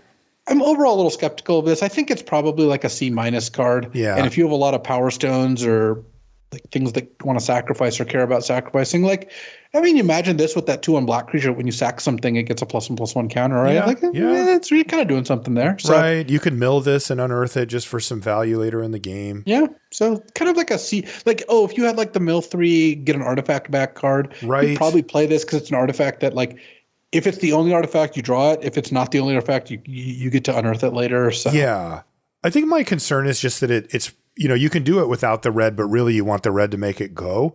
So if we consider it a red card, it fits into a couple of the red themes, but not so much into the others. It's just so slow. I think C- is where I would start on Mishra's research desk, though, like you said. I'm actually thinking this may have a little more punch than it looks, but it's going to be fiddly, so it's going to be kind of hard to tell. Yeah, I think the real inflection point is, are we comfortable playing it on turn 1 and then cracking it on turn 2 to hit our land drop? Like, if that's a perfectly fine sequence, then that's okay. Well, but if we're not doing that, then it's like the mana really kind of adds up and gives you some weird restrictions. I mean, you remember Experimental Synthesizer from Kamigawa. That the red artifact that kind of does all this stuff. That card played pretty well. It did. Okay. This is more expensive in some ways, but so we started at C. Oh, it started at C. I actually kind of think Mishra's Research Desk is a little better than it looks. Kind of a cool card. I like. After further research, Scrapwork Mutt is 2 mana for a 2/1 artifact creature dog. It's common. And when Scrapwork Mutt enters the battlefield, you may discard a card. If you do, draw a card, and it has Unearth for 1 and a red. You can see how so many of these cards overlap onto numerous strategies, right? This one gives you the extra card for the turn. It's also an artifact. It also has the Unearth in case it ends up in the graveyard. Oh, yeah. This card is like kind of like the glue that makes sacrifice and self-mill and draw 2 all like work together nicely. Exactly. So, I'm in for Scrapwork Mutt. This actually looks like a C+. It looks like it's like kind of the perfect enabler card, makes everything go smoothly. Definitely. And it can probably be the linchpin for some really powerful starts. Mishra's Juggernaut is 5 mana for 5/3. It's got Trample. It's a common, by the way. And it attacks each combat if able. And it has Unearth for 5 and a red. And it don't care about no walls. Yeah, I like this. It's a little low toughness for how much it costs, but the fact that it has Trample and then you get to unearth it means if you're an aggressive deck, this is going to get a bunch of damage in. Like, you're like, all right, play this, has to attack, trades for your like 3/3, tramples you for a couple, and then at some point later, boom, comes out and nugs for another 5. Yeah, great thing to discard. If you just end up milling or discarding it, it's just a nice place to put 6 mana later. Not a perfect card, I want but lots of. But I think the first Juggernaut's probably pretty good. The second one maybe even. So that's it looks like a C for Mishra's Juggernaut. I think it's a C. Blitz Automaton is 7 mana for a 6/4 haste. It's an artifact creature construct. It does have prototype. You can prototype it for 2 and a red to get a 3/2 haste instead. Oh, that's just nice. Yeah, that scales 3/2 nicely. haste puts some real pressure on, and the fact that you can cast this later as a 6/4 haste is pretty dangerous. Makes me feel like against red decks when you're at low life, you might have to just leave a blocker back against an empty field, right? This is pretty does feel threatening. like a very hostile environment so far. I gotta say, There's a war going on, obviously. yeah, you're right. I guess there should be. It's all juggernauts and automatons and Everything whatnot. says blitz. I would give this a C plus. Yeah, I like C plus for Blitz Automaton. The 3/2 haste for 3, I don't think we've seen that for a while. That exact stat and It is type line, annoying. and that's actually pretty good. It is. Yeah, and speaking of war, it's heavyweight demolisher. Yeah, lots of they fun get here. more peaceful by the card. 7 mana for an 8/6 artifact creature construct. It's uncommon. It has menace, and it has at the beginning of your upkeep, tap heavyweight demolisher unless you pay 3. Now you might think that it has prototype, but it doesn't. It actually has unearth for 6 red. Yeah, this is pretty expensive. It's expensive and then expensive to not tap it down, then expensive to bring it back. This is one that needs a power stone. So this looks like a build around B where like Yes. if you're ramping and power stoning and you can cast this at a reasonable pace, an 8/6 menace is actually pretty beefy. Yes. But you can't just put this in your average deck. It's No. it's a 7 drop that costs 8 to bring back and taxes you on upkeep. Like this is mana intensive. So I like build around B for heavyweight demolisher. This I is do one of your too. payoffs. Because if you tell me that I have 2 power stones, I'm in love. This card's fantastic. And if I don't, it's like, nah, maybe not so much. Yeah. Philagi Dragon Engine is our last red card. It's 8 mana for a 5/5 artifact creature dragon at uncommon. And it has flying. And you can pay 2 mana to give it +1/+0 until end of turn. So it has fire breathing. But here's the catch. It does have prototype. And the prototype is really cheap. It's 2 and a red. And it becomes a 1/3. So it's a 1/3 flying with 2 mana fire breathing. Or if you have a bunch of power stones and can just slam it, on say for 6 or 5, 6 or 7 mana or something like that, then you get a 5/5 flyer with those. And a perfect throwback to original Dragon Engine. Don't remember it. That's a 3 mana 1/3. You can pay 2 to give it +1/+0. Oh, that one. I know the artwork. It's looking sideways. It's gold. Yeah. Okay. Steam and stuff. Yep. Yeah. So, yeah, I like this a lot. A 3 mana 1/3 flyer is actually pretty decent, and the fact that you can pump it means you'll be able to get in for some real damage if needed. And then, of course, like you said, in the late game or when you have power stones or both, you just get to cast this as a 8 mana 5/5. It's a B. That's what I would give it. I like B. To This me, is exactly what prototype's for. exactly. You cast it on 3 and it's Yes. good. You cast it on 8 and it's good. That's right. And I love prototype, and I think it's going to be underrated for a little while where people just don't like. It's always like that with these type of cards where you kind of you don't recognize the power of having the optionality between them. Let's move to green. First green card is Alloy Animist. It's green for a 1/1 human druid at uncommon, and you can pay 2 and a green. And it says until end of turn, target non-creature artifact you control becomes a 4/4 artifact creature. So wake up a power stone for 3 mana and slam with it. I think that there are some decks where this is gonna be okay, like a blue-green deck. This is like kind of one of your pseudo finishers. But the fact that you have to spend that mana every turn, takes a lot away from it. Just because, and it does nothing otherwise. It's a 1/1 for 1.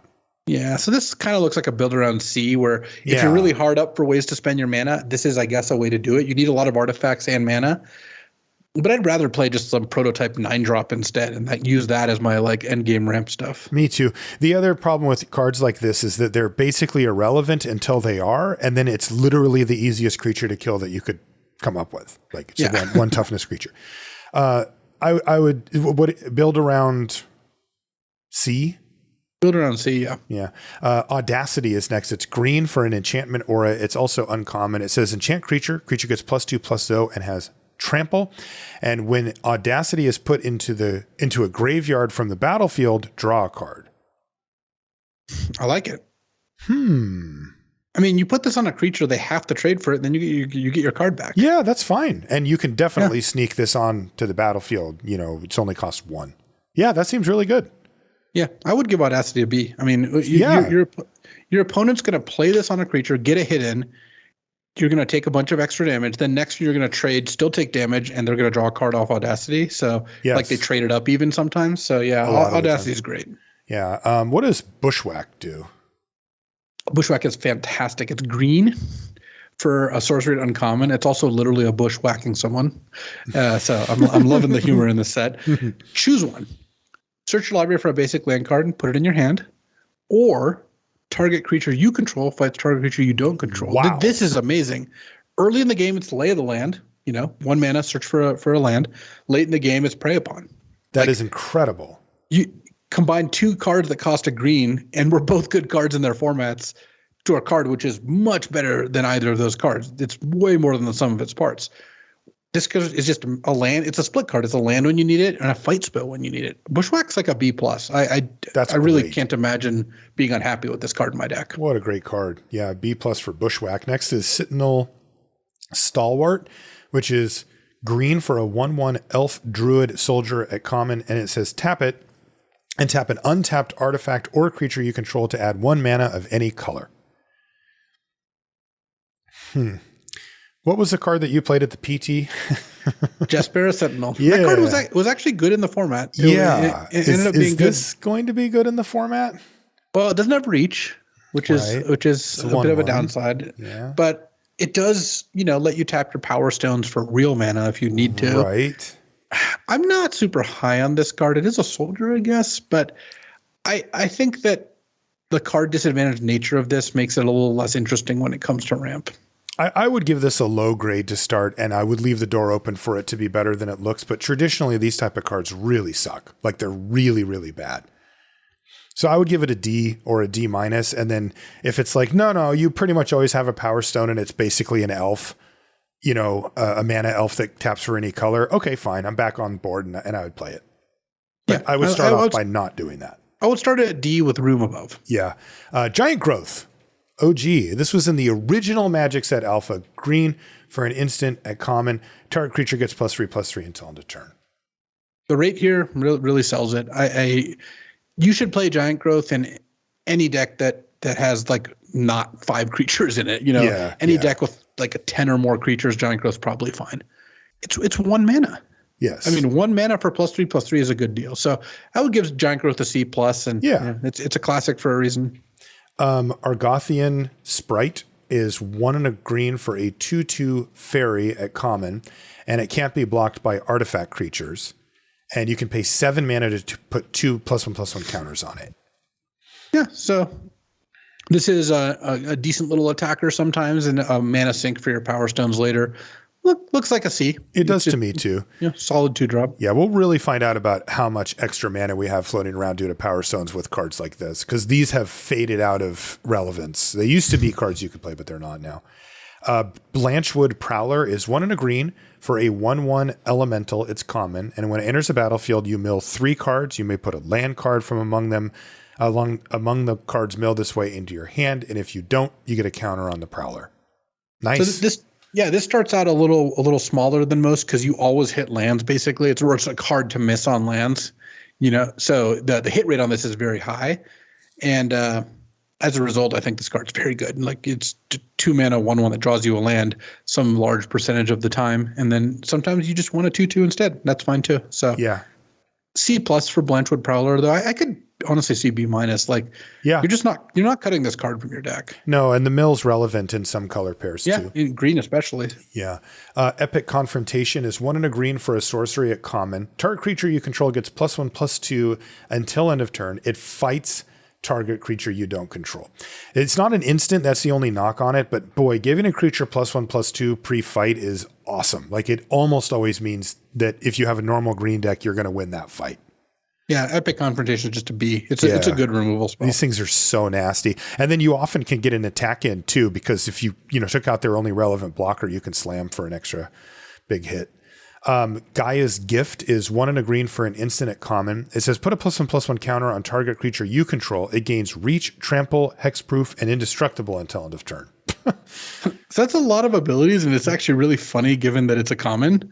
Yeah. But But they don't all, like reach and trample, for example, never work at the same time. Hexproof doesn't matter that much in combat. Indestructible is the one that matters maybe all the time. Yeah, but hexproof and indestructible are often interchangeable, Right. Then, when they're destroy target creature. Right. Yeah, I think this card's going to end up playing pretty well. Just the indestructible goes a long way of you're not losing in this combat. So sometimes when they attack with a 3/3, you block with a 2/2, you cast a combat trick, then they cast a combat trick, and you get blown out.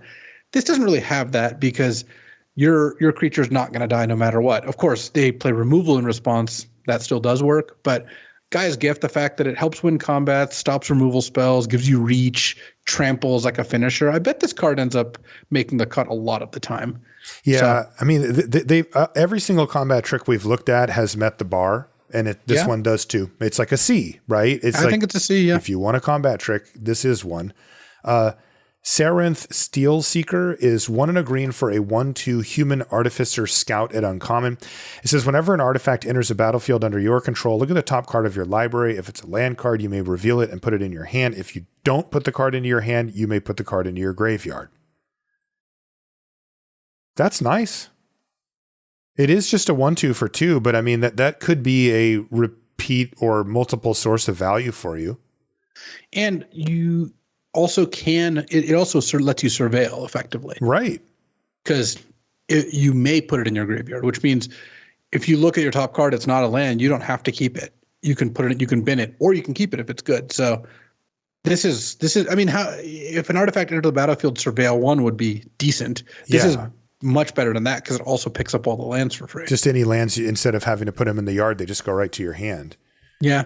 Yeah, this card seems good. I mean, it's obviously a build around, right? Like you need to have artifacts enter the battlefield, so you can't just play an all creatures deck. But if you're doing Power Stones and artifact creatures, I would play Sarenth Steel Seeker all day. Yeah. Looks like a build around like a B- to me. Like this thing could really generate a lot of value for you. I think it's a B. I think it's a, and honestly, I think, yes, it's got build around elements. I would just give it a B because I think this set is going to tend towards. It's just going to happen. Pretty heavy on artifacts. Look, here's a way to test it. If your opponent casts this on turn 2 and you can kill it, what are you going to do? Right. Yes, you're killing it. Yes. Tomakul Honor Guard is 1 and a green for a 3/1 human soldier at common, and it has Ward 2, and I hate it. Yeah, I'm not super into this. I would give it a D. This is a card you play if you need a 2-mana 3/1. The Ward is not that relevant. Your opponent's not targeting this very often. No, the 3/1s don't die because they targeted it with removal. They die because they traded down. So I'm out. Yeah.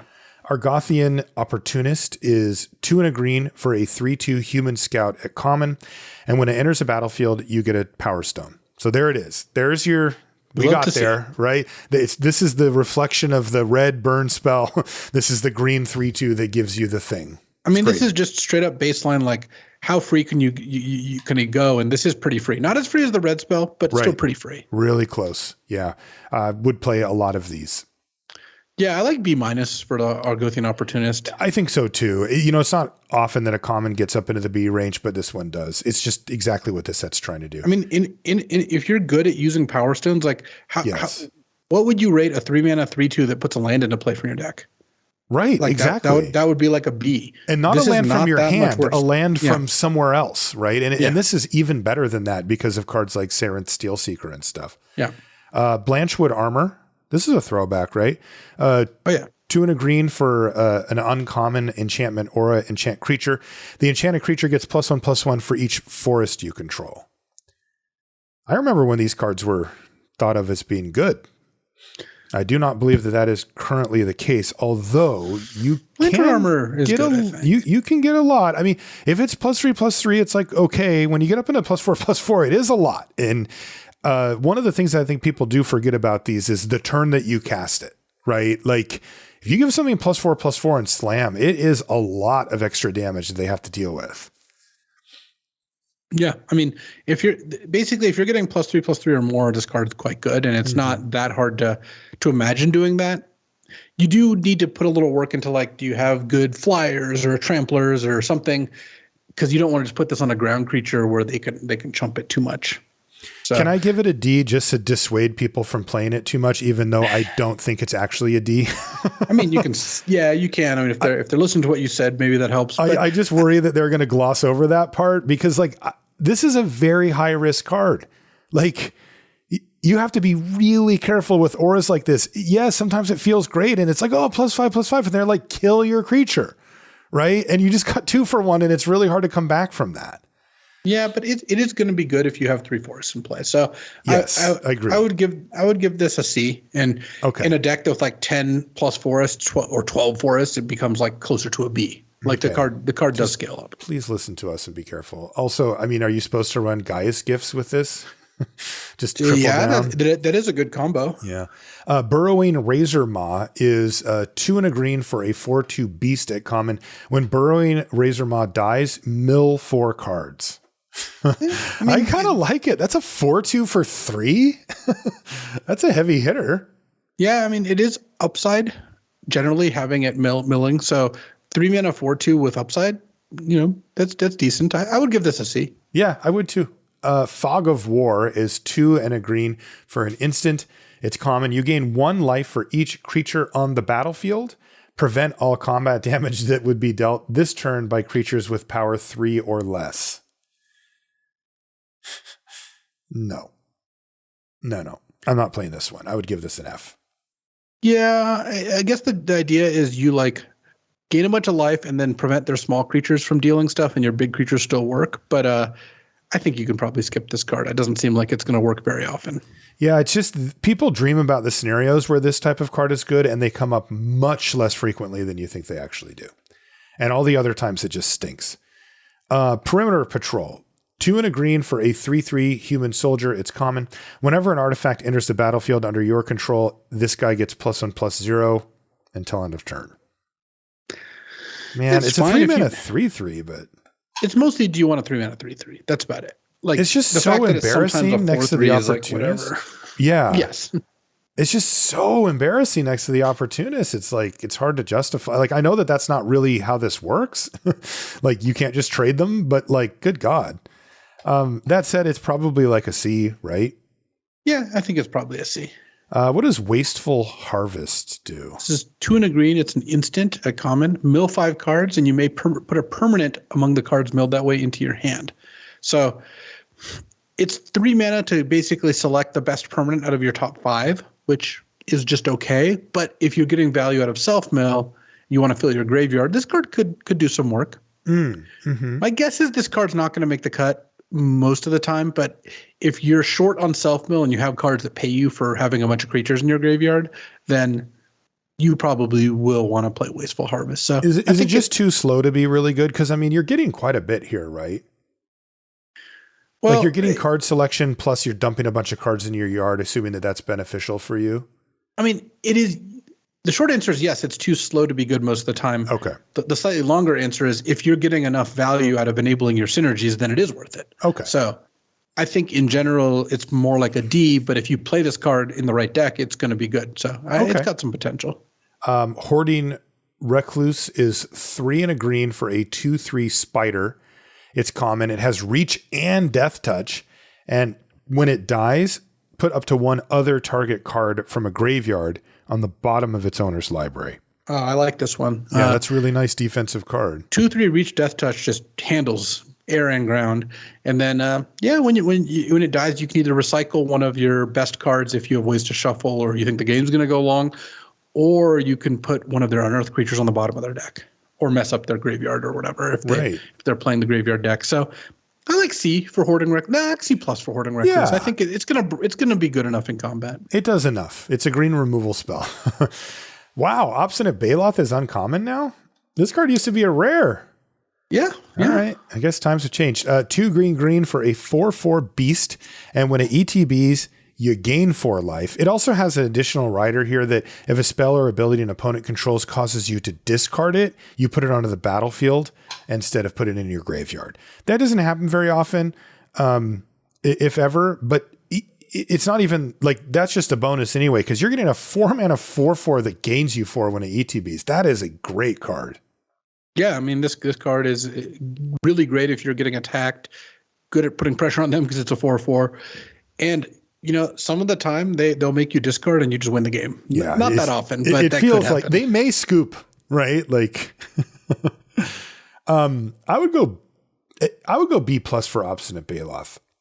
Yeah, I like B+. I mean, the fact that you play this in most situations, it stabilizes the board by itself, or That's at least right. buys you a turn. That's pretty good. That's really good.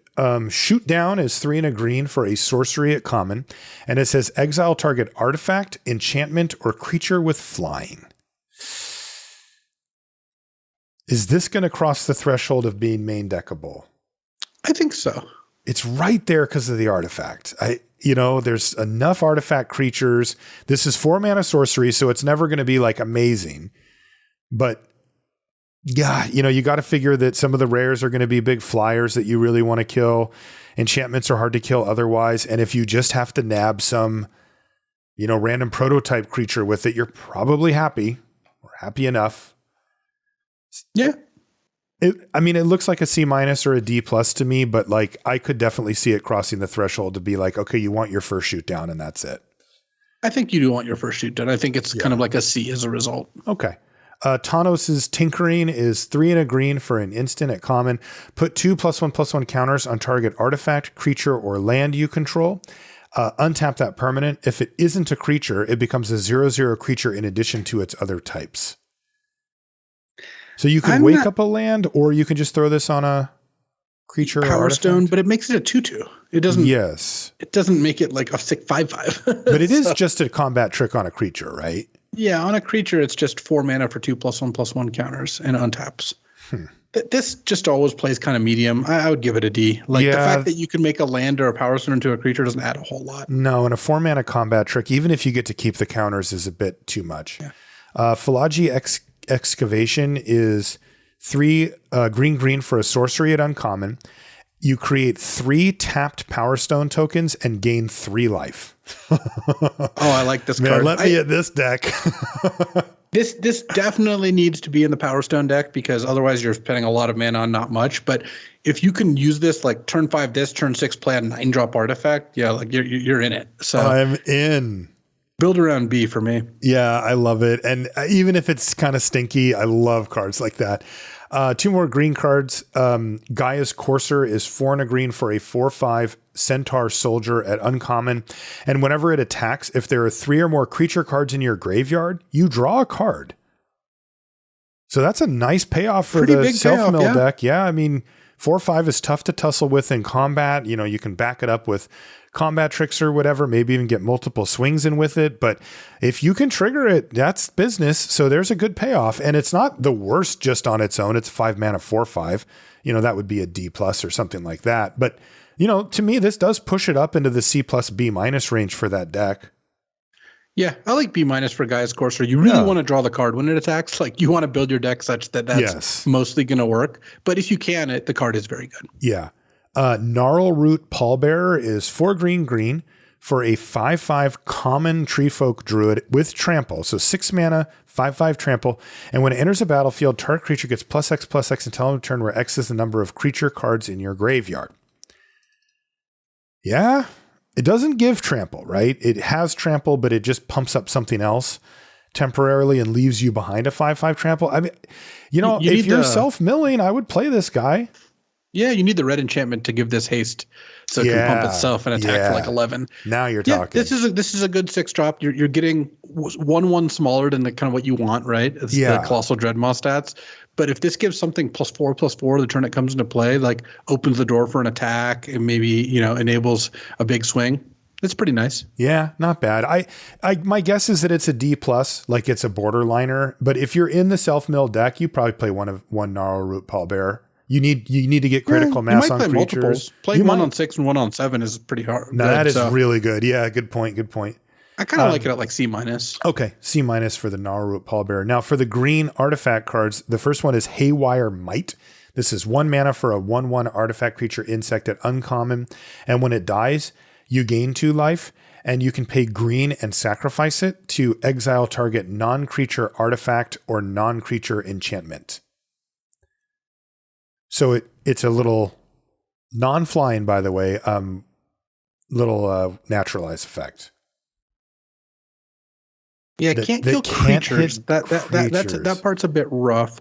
I do kind of like it. It's really good against aggro decks. A 1-mana 1/1 dies gain 2, and then sack it to kill something. It could be kind of neat. Kills Power Stones, kills auras. This does look like it falls onto the sideboard thing for me, though. Yeah, I think I would start by sideboarding this. It's going to be good in Construct, I think. You can go get it with Urza Saga, can kill Urza Saga. But for limited, I would give it a sideboard B. If they've got enough targets, it's good. It's really good, yeah. Mask of the Jade Crafter is 2 mana for an artifact. It's uncommon. You can pay X, tap it, and sacrifice it to create an XX colorless golem artifact creature token. And you can only activate this at sorcery speed. And somehow it has Unearth. So that just the Unearth is 2 and a green. So you have to pay an additional 2 and a green, and then whatever mana you have left over, you can dump into making another golem. So yeah, you can like play this at some point early and then make like a 6/6, and then later you make like a 4/4 or a 5/5. You know, once your you've gotten a little more mana, but you also have to pay the 3. You can also in a pinch just like play this on 7 and make a 5/5 right away. Yeah, you just pay the 2 up front. This is a pretty good payoff for Power Stones in a normal deck without any ramp. I don't think this is good enough because I think it's just too much mana. Like you're paying 7 mana for a 5/5 and then another 7 mana for like a 4/4 is just okay. But if you're getting 2 to 3 Power Stones a game, you know that actually starts to be pretty enticing. I mean, this is worth 2 creatures, right? Yeah, and they could be pretty big. Yeah. I like Build Around B for Mask of the Jade Crafter. Really cool card. It is a really cool card, yeah. Next is Cradle Clearcutter. This is 6 mana for a 3/6 that says tap, add an amount of green mana equal to Cradle Clearcutter's power. So your 6-drop taps for 3 green, but it has Prototype, and that's really the key here. This is 2 and a green for a 1/3 that then would tap for a green mana. I actually really like this card because the decks that want it, or I think are in for both halves. Imagine your blue-green ramp deck where you'll play 3 mana 1/3 that taps for a green, and then sometimes you'll play this and then tap it and cast an even bigger thing like a huge Mask of the Jade Crafter or one of the 9 drops or 10 drops that are running around here. Okay, because I don't really like either. Like 3 mana ramp is like mediocre, and 6 mana, I really would need somewhere to spend that mana to be like super happy, but I also can't imagine not playing this card. No, you're going to play this card. You wouldn't play it in like a red-green aggro deck, but blue-green ramp, black-green like graveyard stuff, you're going to play this card. I think Cradle Clearcutter gets a B. It's a good card. Really? That good? Okay. All right, I'll keep an eye on it. I was going to give it a C, but maybe I'm just doing what I said not to do, which is underestimate the flexibility of Prototype. Boulder Branch Golem is 7 mana for a 6/5, and when it enters the battlefield, you gain life equal to its power. Welcome to the team, Boulder Branch Golem, and it even has Prototype for 3 and a green, and you get a 3/3. Oh, I'm in. This is a common, by the way.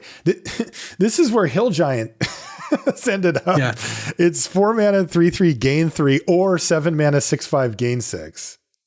Yeah, you're not going to want to cast it at 4 very often because it's so much better at 7. But having the option just goes so far. And I mean, this is why you want these ramp spells and these Power Stones. Yes. I like B for Boulder Branch Golem. This is going to be a really important card for the ramp decks. I agree, because this buys you the time that you need to cast the really expensive stuff. Also, if you draw 2 of these, you just cast 1 for 4 and it buys you the time to get to 7 most likely. Awesome. It's really tough to lose if you cast it for 7, at least that turn. Ironclaw Crusher is 7 mana for a 4/6. It's an uncommon worm. It's an artifact creature.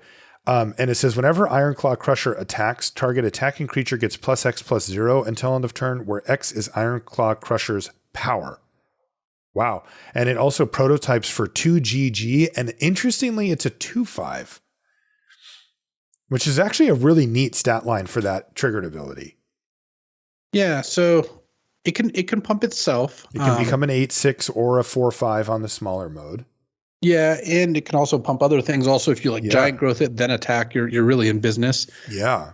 This card's pretty strong. I mean, look at the prototype. 4 mana for a 4/5 attacker is already pretty good as a starting point. It's got a lot of upsides past that. So I like B for Ironclaw Crusher. I do too. This card is the funny thing is, Are you going to take this over Boulder Branch Golem? I guess you probably should, but it is funny how close they are. Yeah. I mean, I'm worried about getting ran over, so I'm going to value that golem. Last green card is Rust Goliath. It's 10 mana.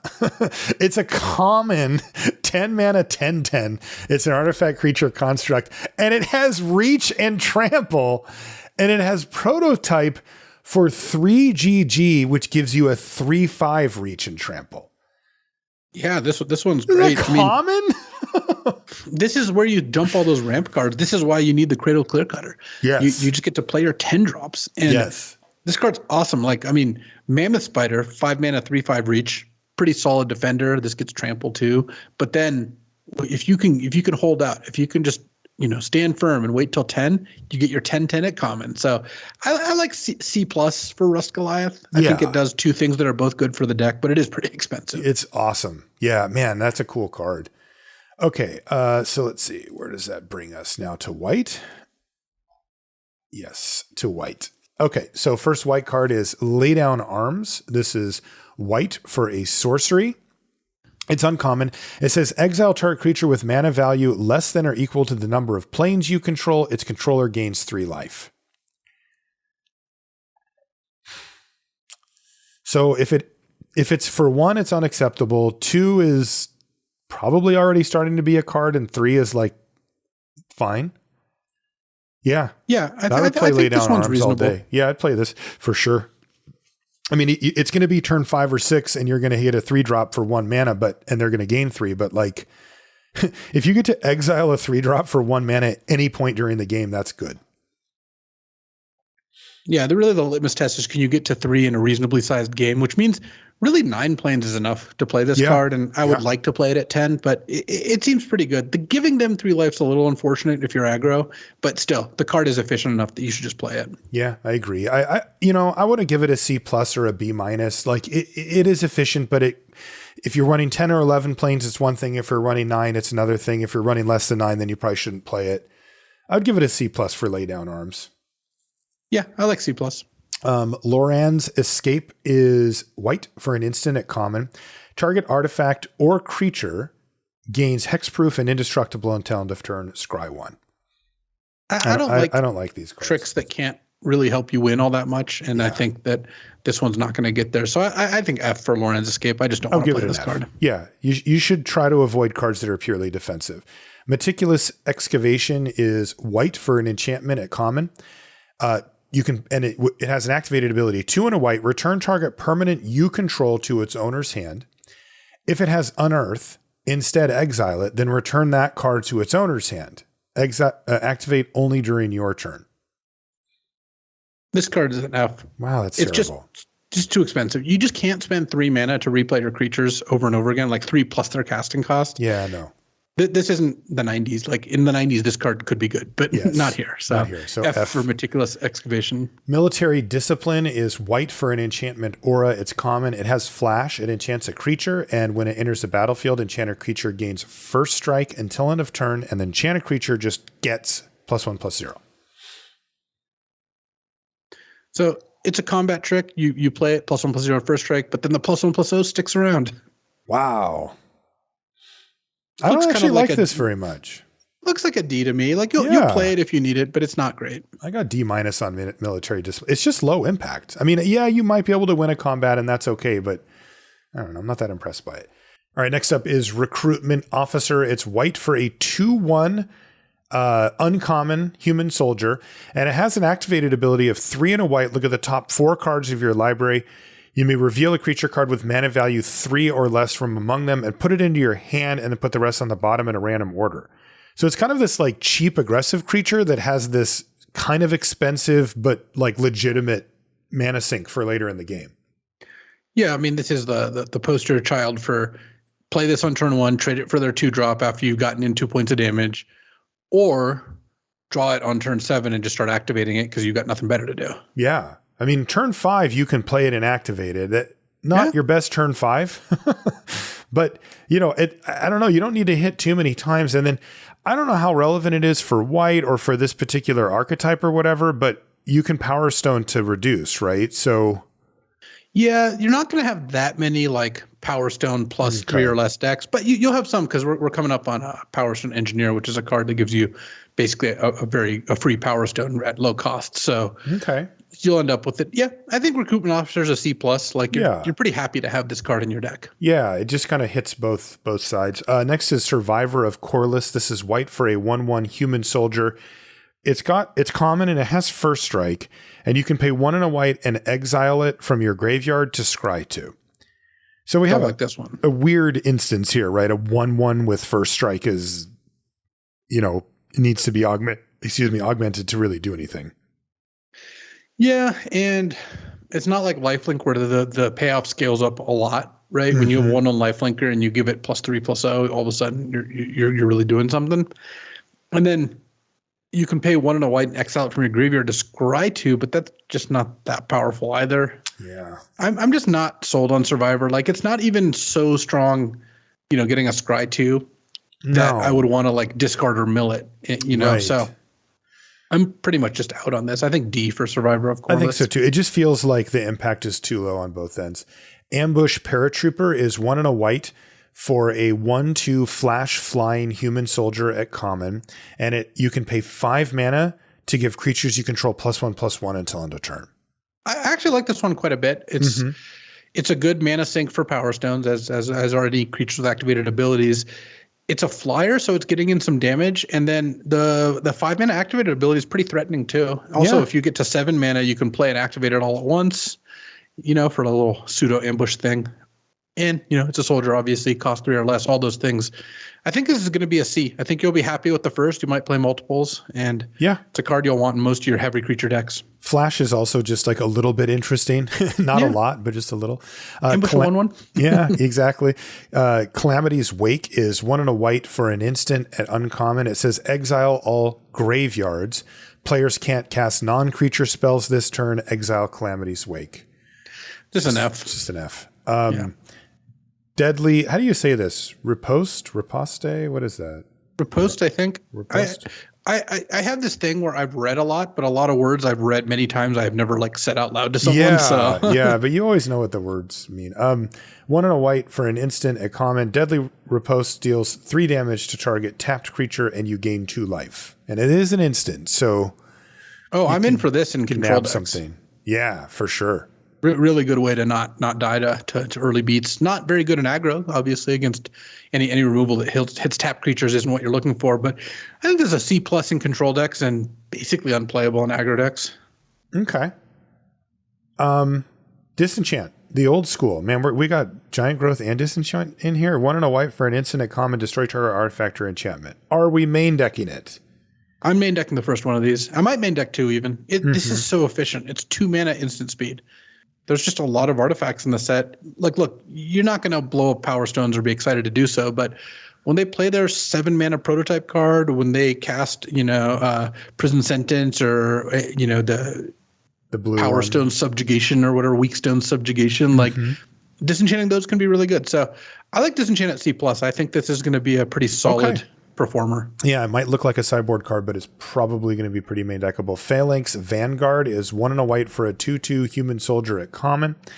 It has vigilance, and whenever an artifact enters the battlefield under your control, it gets +1/+0 until end of turn.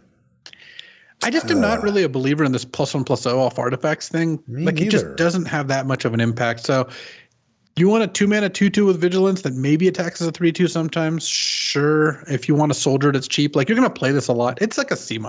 Yeah, I'm also not sold, especially the 2 toughness never changes on this card, and I don't know. That also mitigates the vigilance aspect. Power Stone Engineer, this is one you mentioned, 1 and a white for a 2/1 human artificer at common, and when it dies, you get a tap Power Stone token. Yep, this is what I was talking about. This is pretty much a free Power Stone or a very low cost Power Stone because a 2 mana 2/1 is decent. Not a soldier, unfortunately, but that is some business though.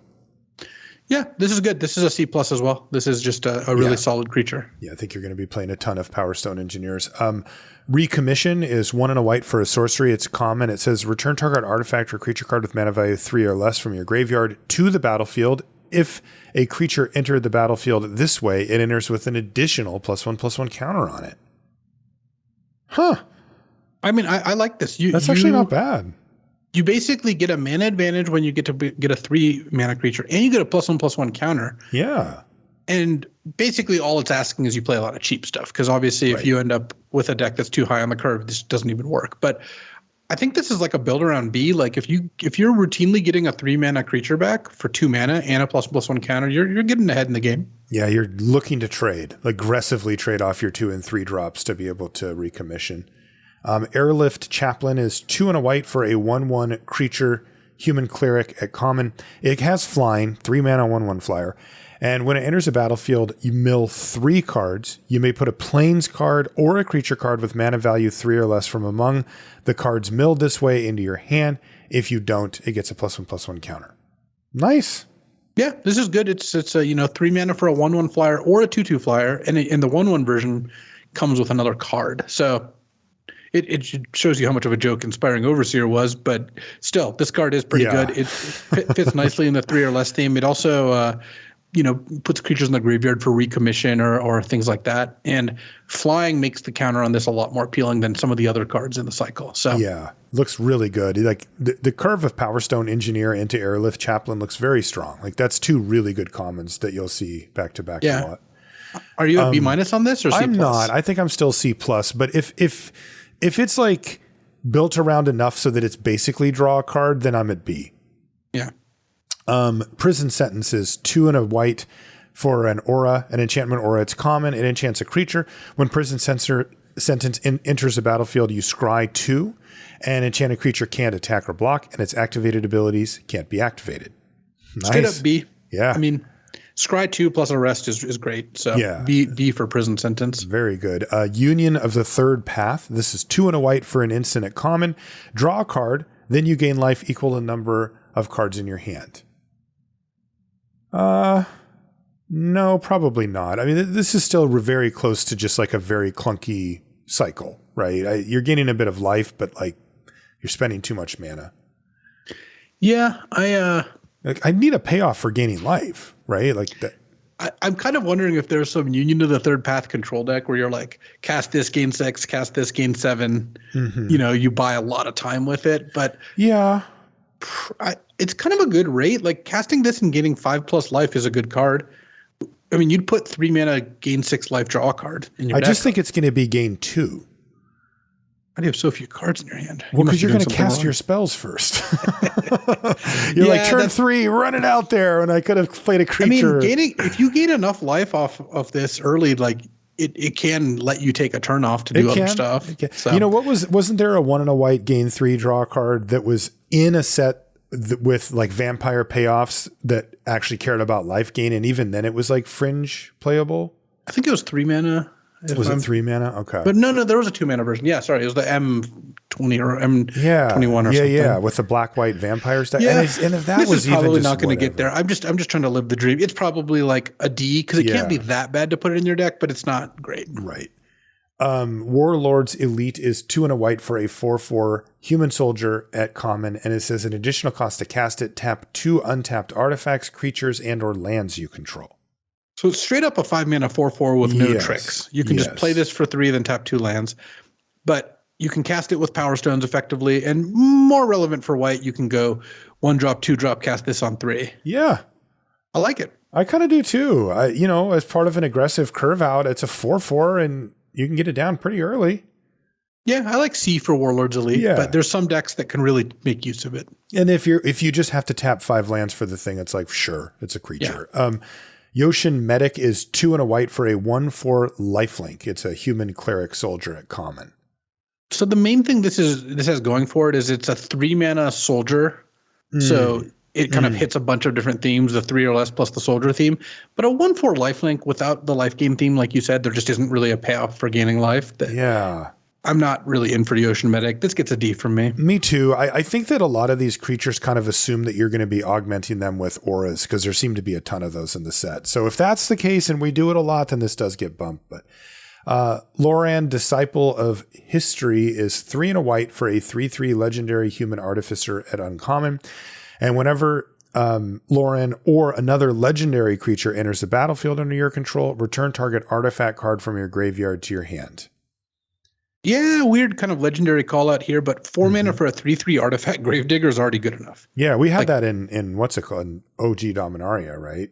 yeah, the daring archaeologist. Excavator or archaeologist. Yeah, that was pretty good. This one looks in this set looks really good.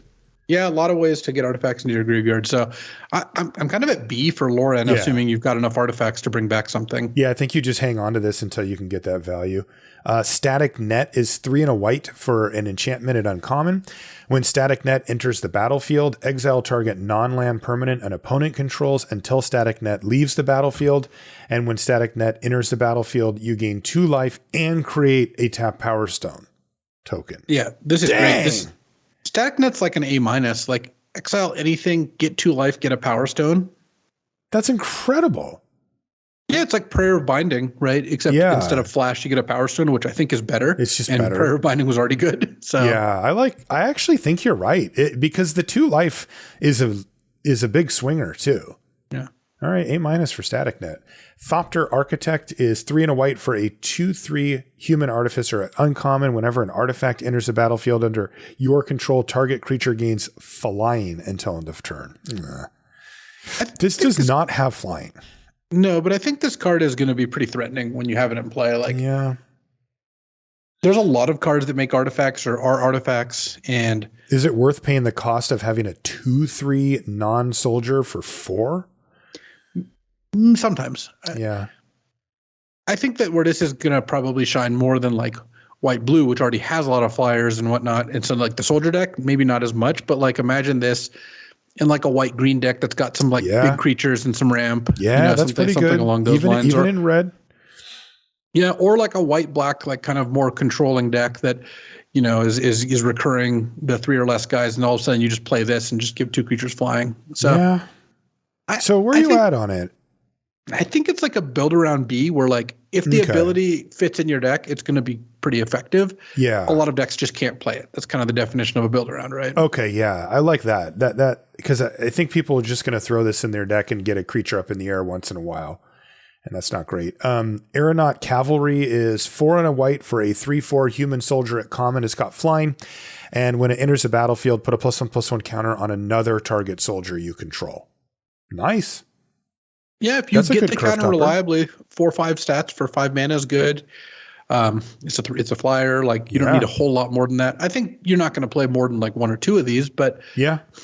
and other cards that cost 5. Again, you can't have a curve of like 5 cards that cost 5 or more. But in these aggro decks, but blue white, like playing 2 of these as they're 2 expensive cards, seems pretty good to me. I would give Aeronaut Cavalry a C+.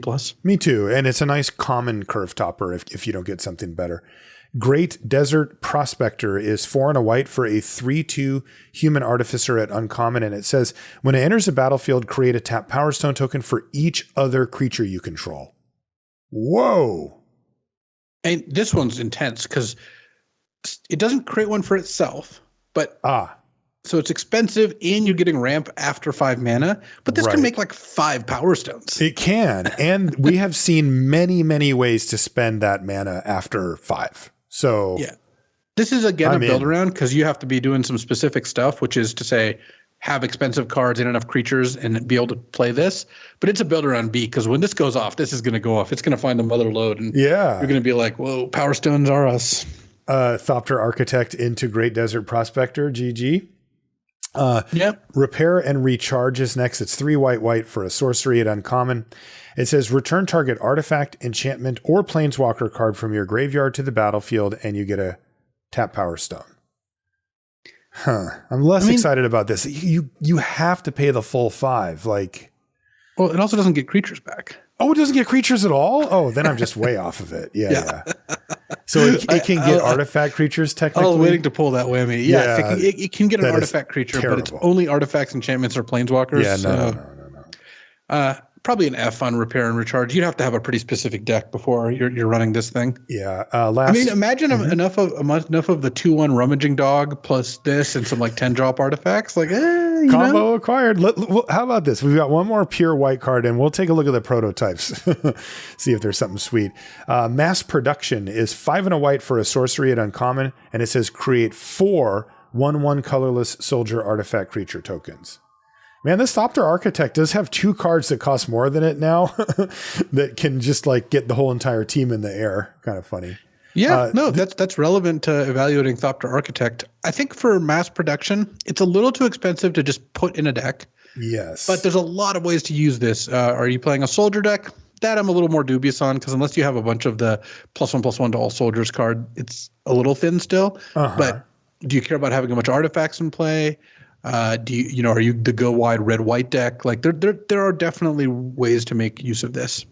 Where would you start it out? I would start it out fairly low. I mean, just like in a vacuum, it's pretty low power, right? It's like a D if you don't have synergy. So you need some stuff to bring it up to like CC plus level, which some decks can do. Yeah. Let's take a look at the artifacts for white. The first one is Yoshin Frontliner. It's 1 mana for a 1/1 artifact creature soldier at uncommon. And whenever it attacks, another target creature you control gets +1/+1 until end of turn. And it has Unearth for white. This card's a brawler. I actually think that this is the kind of card that'll get a little bit more mileage out of it than you think. You play it like on turn 1 and they don't have a turn 1 play. You play a turn 2 play. If they have like a 2/1, you get to attack with both and get extra value. At some point, this dies. You unearth it and maybe open the door for like a great attack. Just a really cheap artifact, really cheap soldier. Again, it just does enough small things that I think it's like a C. I'm not saying this card's great, but it's actually good. 1-drops are good these days. It actually feels like 1-drops are generally playable. They are. And as you mentioned, it's an artifact. It's a soldier. It has Unearth. So it's just going to overlap with enough to be good. Veteran's Power Blade is 3 mana for an equipment. It's common. The creature gets +2/+0 and it equips for 2. But the reason it's in this white section is you can equip it to a soldier for white. Just white. Well, I mean, this is a card I'm not putting in my deck unless I'm playing white. It's also a card I might not play in my deck even if I am playing white. Like, it's a bit on the expensive side. But imagine this with the frontliner. Like, it's good with Unearth. It's good with like cheap creatures, cheap soldiers specifically that are like 1/1s and 2/1s that you can really get extra punch out of. So yeah. I think its Veteran's Power Blade is like a C-, but there are some decks that will be happy to play it. Yeah, I mean, this is what I touched on with the Yoshin Medic, the 1/4 lifelink soldier. Like it needs stuff like this to be okay. And that white to re-equip is the sweet spot because you can put it on a thing, attack with it, and then put it on something else on defense, and that actually works okay. These cards just have underperformed. They just have. Like, they just have not been good in a long time, so I have to see it. Scrapwork Cohort is 4 mana for a 3/1 soldier at common, and when it enters the battlefield, you get a 1/1 colorless soldier artifact creature token, and this one has Unearth for 2 and a white. It's nice, right? You get a 3/1 and a 1/1, and then you can bring it back, and it leaves the 1/1 behind and smashes again. Yeah, and you puts a lot of soldiers into play, a bunch of artifacts into play. Scrapwork Cohort's looking like a C+ to me in the decks that kind of like doing all this thing. Your red-white, blue-white decks sort of thing. Discarded, mill it. Yeah. Tokasia's Onulet is 5 mana for a 4/4 artifact creature construct at common. And when it leaves the battlefield, you gain 2 life and you can unearth it for 3 and a white. I'm not as excited about this one. Not super excited. Yeah, it's a little expensive. You don't get the life till it dies, so it's not even going to like necessarily save you in the situations where you really need the life. And a 5 mana 4/4 is nothing to write home about. Yeah. Getting to unearth it is also not that exciting because yes, you get to gain the 2 life again, but decks that are playing this probably aren't that aggressive. So getting to unearth and attack isn't that exciting. Whereas like the decks that are unearthing Scrapwork Cohort are getting in there. So right. I like D for Tokasia's Onulet. It's not the worst if you have to play it, but it's so much worse than like the prototype, life gain Honey Mammoth card. So. Right, exactly. Last white card is Combat Thresher. It's 7 mana for a 3/3 construct. It's uncommon. It's got double strike, and when it enters the battlefield, you draw a freaking card. Are you kidding me?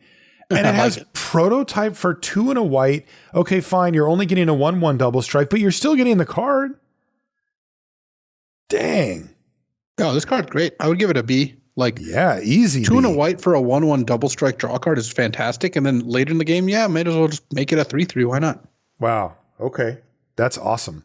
Yeah, man, just getting your card back is just such a game changer. Yeah, B at least for Combat Thresher. And as we mentioned, augmenting one of those gets out of hand pretty quickly. Okay, so that's it for the colors. There are a number of regular artifacts, although there's not that many left because a bunch of them are taken up by prototype cards and that type of stuff that we've already used. But let's get through these. The first one is Goblin Firebomb. It's 1 mana for an artifact. At common, it's got flash, and you can pay 7 mana, tap it, and sacrifice it to destroy a permanent. Another clear nod to the Power Stone thing. I never really liked things like Blood Tallow Candle. That was from original Dominaria, the 1 mana artifact that was 6, tap, sack, give a creature -5/-5. Mm-hmm. So making this cost 1 more and giving you Power Stones to pay for it doesn't really make the equation great. I still don't think this is a very good deal. So I'm going to lean towards not playing this card. I could see decks where you want to play it. It is a mana sink. It is a cheap artifact. Maybe you care about those things. But I'm going to start this out as a D, and you have to kind of work towards making it playable. Yeah, that's how these have always played out. So show me something different, Goblin Firebomb. Spectrum Sentinel is 1 mana for a 1/2 artifact creature soldier at uncommon. It has protection from multicolored. And whenever a non-basic land enters the battlefield under your opponent's control, you gain a life. No, this is just not a good place for this. No, I mean, I guess it's for construction, but it doesn't even look good there either, to be honest. So I'm going to give it an F. Yeah, it's an F. Aeronaut's Wings is 2 mana for an artifact equipment at common. Equipped creature gets +1/+0 and has flying, and it equips for 2. Yeah, if you want to get aggressive, the like Tattered Wings, Cobbled Wings, Aeronaut's Wings are always available. You can almost always get a copy of them, and sometimes they're good. Like sometimes your red-white opponent casts this, and you go from a game where you thought you'd stabilize to one where you're basically dead because they get to hit you in the air with a 4/3, and then if you kill it, they'll just do it again with a different creature. But they're pretty narrow. So this is kind of like a D to C range card that if you want one, again, you can probably get one. Yeah, it's funny. This is a front runner for card I always lose to but never play. Oh, yeah, totally. Coastal Bulwark is 2 mana for a 1/3 artifact creature wall at common. It's got Defender, and it gets +2/+0 as long as you control an island. Okay. And then you can pay 2 and tap it to surveil 1. Oh, okay. That's actually okay. So if you're in blue, it's a 3/3 Defender for 2 that lets you surveil 1 every turn for the low cost of 2 mana and tapping it. That's actually okay.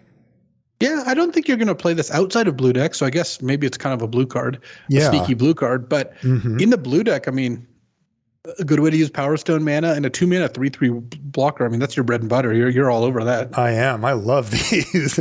Yeah, I mean, I would give this a C-. Like, I don't know. If you're defensive, you can play it.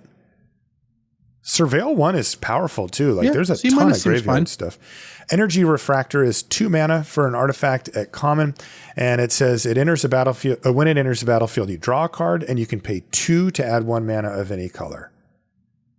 Yeah, I guess it can trip, so it can't be that bad, but like it's not great. Well, it turns 2 Power Stone mana into 1 mana. Yeah, into 1 real mana, into 1 color. Yeah, okay. But I don't know. I think I would just need to either really be interested in casting, multicolored spells. And this set seems very down the line on 2 color decks.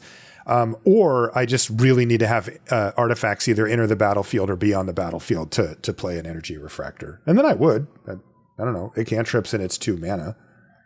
Well, it's less about being multicolor and more if your deck's really good at making Power Stones, maybe you want a way to convert that into actual mana, especially since you can cast this off the Power Stones, draw your card, and the next turn maybe it's still, the rate's not that good. 4 Power Stones making 2 mana is not that impressive. So I think Energy Refractor, the floor is so high at a 2 mana cantrip and artifact that it's probably still like a C, but you just won't always play it. Yeah.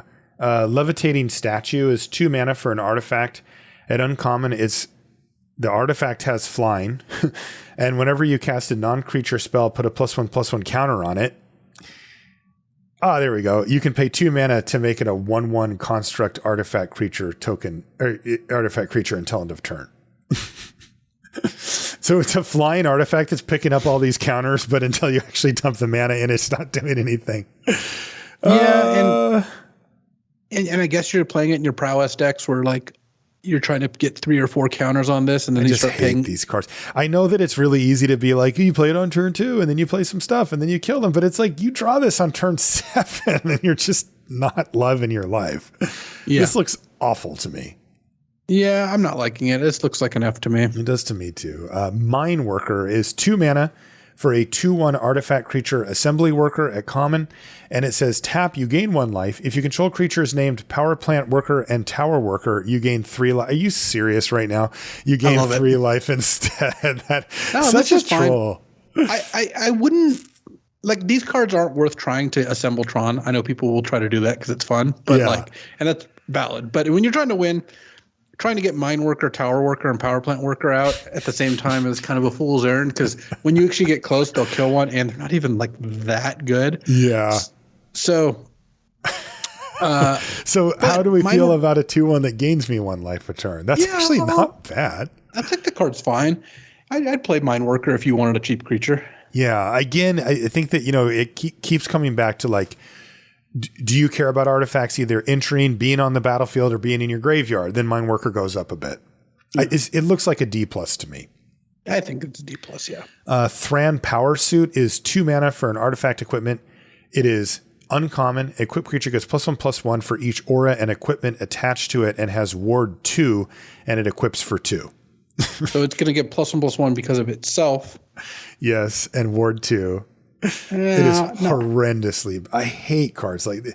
It's like it's trying to build some type of battle cruiser, right? And like it's just forcing you to pay a bunch of mana to try to like halfway protect your battle cruiser. And if the thing dies, it's just an absolute disaster. I would give Thran Power Suit an F. Yeah, I don't think you're gonna get +2/+2 out of this very often, and +1/+1's a little bit too small. So yeah, I like it at like F. That's fine. Reconstructed Thopter is 3 mana for a 2/1 artifact creature Thopter at uncommon. It has flying and unearth. Just 2 mana. 3 mana, 2/1 flyer, and you can bring it back. That's actually not that bad. I just don't like that it's a Thopter that like actually hits for damage. That is offensive. But C though for the Reconstructed Thopter? Yeah, I think C. It would be good if you had ways to take use of the fact that it's unearthed, like, combos, sacrifice. But a 3 mana 2/1 flyer that comes back for a last hurrah, not too bad. I think C's fine. You can get in with it. Supply Drop is 3 mana for an artifact. It's common. It has flash. When it enters the battlefield, target creature you control gets +2/+2 until end of turn. So it's actually a combat trick. And then you can also pay 4, tap, and sack it to draw a card. Yeah, this is a funny card. I don't think it's great. It's a lot of mana. 3 mana for +2/+2 isn't good, and 4 mana to just draw a card isn't great. Combine the two, and it's still kind of medium. So this actually looks like an F to me. Like, so the question is since it's all colorless artifact, like, are you going to have Power Stones that are just sitting there doing nothing? And this would, be like, hey, anything I can do with these extra Power Stones I wasn't going to use anyway. Because, I mean, this effect is fine, right? If it was 1 or 2 mana and 2 mana to sack it or something, you'd be like, okay, sure. It's the fact that it's 3 and 4 that makes it like pretty miserable. You would need a lot of Power Stones before you're really into Supply Drop, I think. So okay, so we'll go low on and it doesn't. It's not the kind of thing that Power Stone decks really want anyway. Yeah, it's really not. You want to spend 9 mana on something sweet. I'm going to say D- on Supply Drop. Leave just that slightly ajar door for it to come Yeah, leave through. The door open for it to get in there. Here's your Tower Worker. 3 mana for a 1/3 artifact creature assembly worker at common. It has reach, and it taps to add a colorless. And guess what? If you control the other 2, it taps for 3 colorless instead. It's cleaning a window, by the way. 3 mana, 1/3 reach that taps for a mana. Not super excited about that. Pretty bad. Not excited about the combo. These D's across the board for the workers. Yeah, I think so too. Slagstone Refinery, 4 mana for an artifact at uncommon. Whenever Slagstone Refinery or another non-token artifact you control is put into a graveyard from the battlefield or is put into exile from the battlefield, create a tapped Power Stone token. So all your artifacts now die or get exiled into Power Stones. Mm-hmm. I do not like that. I don't think this is going to work out. But the problem I have with this is, like, first of all, you could just play it and it does nothing. You have to have a bunch of cheap artifacts. And the other thing is, cheap artifacts with Unearth aren't really what you want in your Power Stone decks all that much, because they want these like giant monsters. I think this card's a little too finicky. It looks like a build around D. I could believe maybe you can assemble a monster I here. feel like I just give it an F. I mean, like it doesn't die. Well, your other artifacts do. Imagine you play this when you have a 2-drop and a 3-drop artifact and play with Unearth. Okay. And then you trade them off. You get 2 Power Stones. Next turn you Unearth. Now you have 4 Power Stones. Now you're kind of doing the thing. Yeah. That does add up. If this makes 3 or 4 Power Stones, that's pretty strong, right? If it did, but I mean, the scenario you outlined is pretty narrow. Yeah. I would say build around D, which is like one of the most insulting grades I can give for a Slagstone refinery. It's like, oh, if you build around it, it still kind of sucks. Yeah. Stone Retrieval Unit is 4 mana for a 2/3 artifact creature construct at common. When Stone Retrieval Unit enters the battlefield, you get a tap Power Stone token. So 4 mana, 2/3 Power Stone. This works out pretty nicely. I mean, if you care about artifacts and Power Stones and whatnot, it's the budget version of the green card. Yeah. So, yeah. It's a D? Is it a D plus? Is it a C minus? I think it's like a C minus. Okay. You can actually play it. Symmetry Matrix, 4 mana for an artifact at uncommon. Whenever a creature with power equal to its toughness enters the battlefield under your control, you may pay 1. If you do, draw a card. Is this another build around D? So all your square statted creatures, you can draw you a card. If you pay 1. Yeah. No, this could actually work. If you have a lot of 1/1s, it draws cards off tokens. Okay. That's interesting. You'd have to take a real good look at your creatures, but I kind of like this with the 1 mana 1/1 that with Unearth the Yushin Frontliner. Yeah, that'd be good. Or how about the 6 mana make 4 1/1s, just 10 mana draw 4?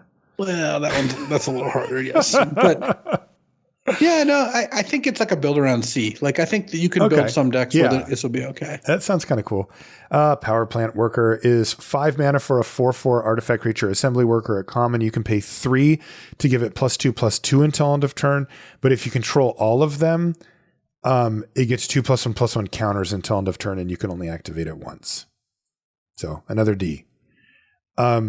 Steel Exemplar is 5 mana for a 4/4 artifact creature wizard at uncommon. It's got trample and enters a battlefield with 2+1/+1 counters on it unless 2 or more colors of mana were spent to cast it. So the idea here is it's a monocolor payoff, or you can tap 2 islands and 3 Power Stones to cast it. I see. So it's actually punishing you for having to use multiple colors of mana. Yeah. That is kind of amazing, actually. But so if you can pull that off, though, you get a 6/6 for 5 with trample. Yeah, that's not bad. That's actually not bad. I think if you have a heavily like imagine, to go back to the blue example, you have a deck that has 10 islands and makes Power Stones, and you need like 3 islands plus 2 Power Stones to get your 6/6. But also, you can still just cast this as a 5 mana 4/4 trample, and it's not the end of the world. Yeah. Huh. I mean, I still just want to give it like a C. But it will be the biggest thing on the battlefield if you turbo into it on turn 5. It's a C with room to grow. Yeah. Like, sometimes you'll cast it and it'll be good. Swiftgear Drake is 5 mana for a 2/4 artifact creature Drake at common. It has flying and haste. And when it enters a battlefield, put up to 1 target card from a graveyard on the bottom of its owner's library. They kind of just peppered this in throughout the set, just nabbing stuff out of the yard. But I just can't imagine wanting to play a 5 mana 2-powered even flying haster. Yeah, I'm just not in for 5. Like, it's got all these like flames coming out of it. Come on, calm yourself down. You're talking a big talk here. It's like it resolves. All right, take 2. Like, yeah, not so great. I would give Swiftgear Drake a D. It looks like the type of card we just won't see on the battlefield, really. No.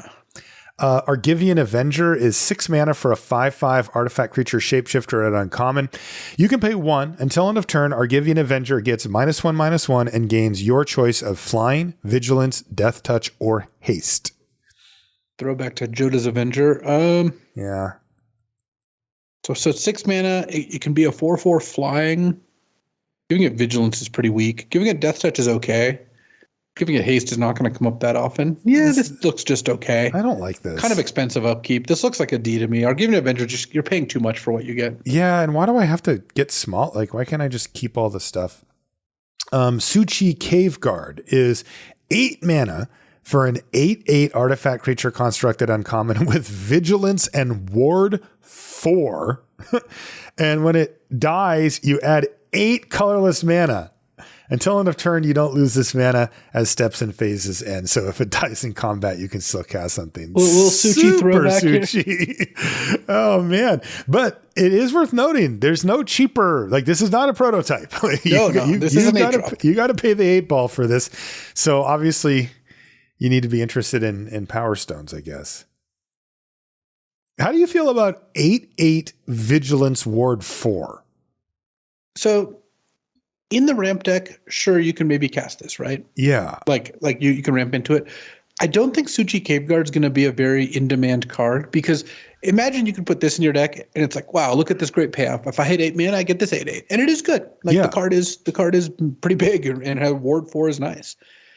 But imagine you can put a various prototype cards in your deck, have payoffs on 7, 8, 9, 10 mana, but also have castable cards on like 3 to 5 mana. That's a lot better. The prototype cards just do this better. So they're kind of pricing Suchi Cave Guard out of the market unless you're just desperate and don't have an 8-drop. But how much better is it to play any prototype card that costs 7 or more mana instead of this? Right.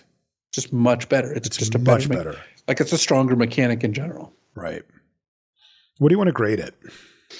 I mean, I think it's like a build around C, where if you need a ramp payoff, it's a payoff. I just don't think I think in practice it's going to be closer to an F, because I just don't think you're going to put this card in your deck while you have access to all these other good ramp payoffs. Yeah, the Vigilance is a really cool, like, if it had Trample, it's clearly just so much better. But Vigilance is interesting because it's going to be the biggest thing, and it's going to block like extraordinarily well, so it could help stabilize.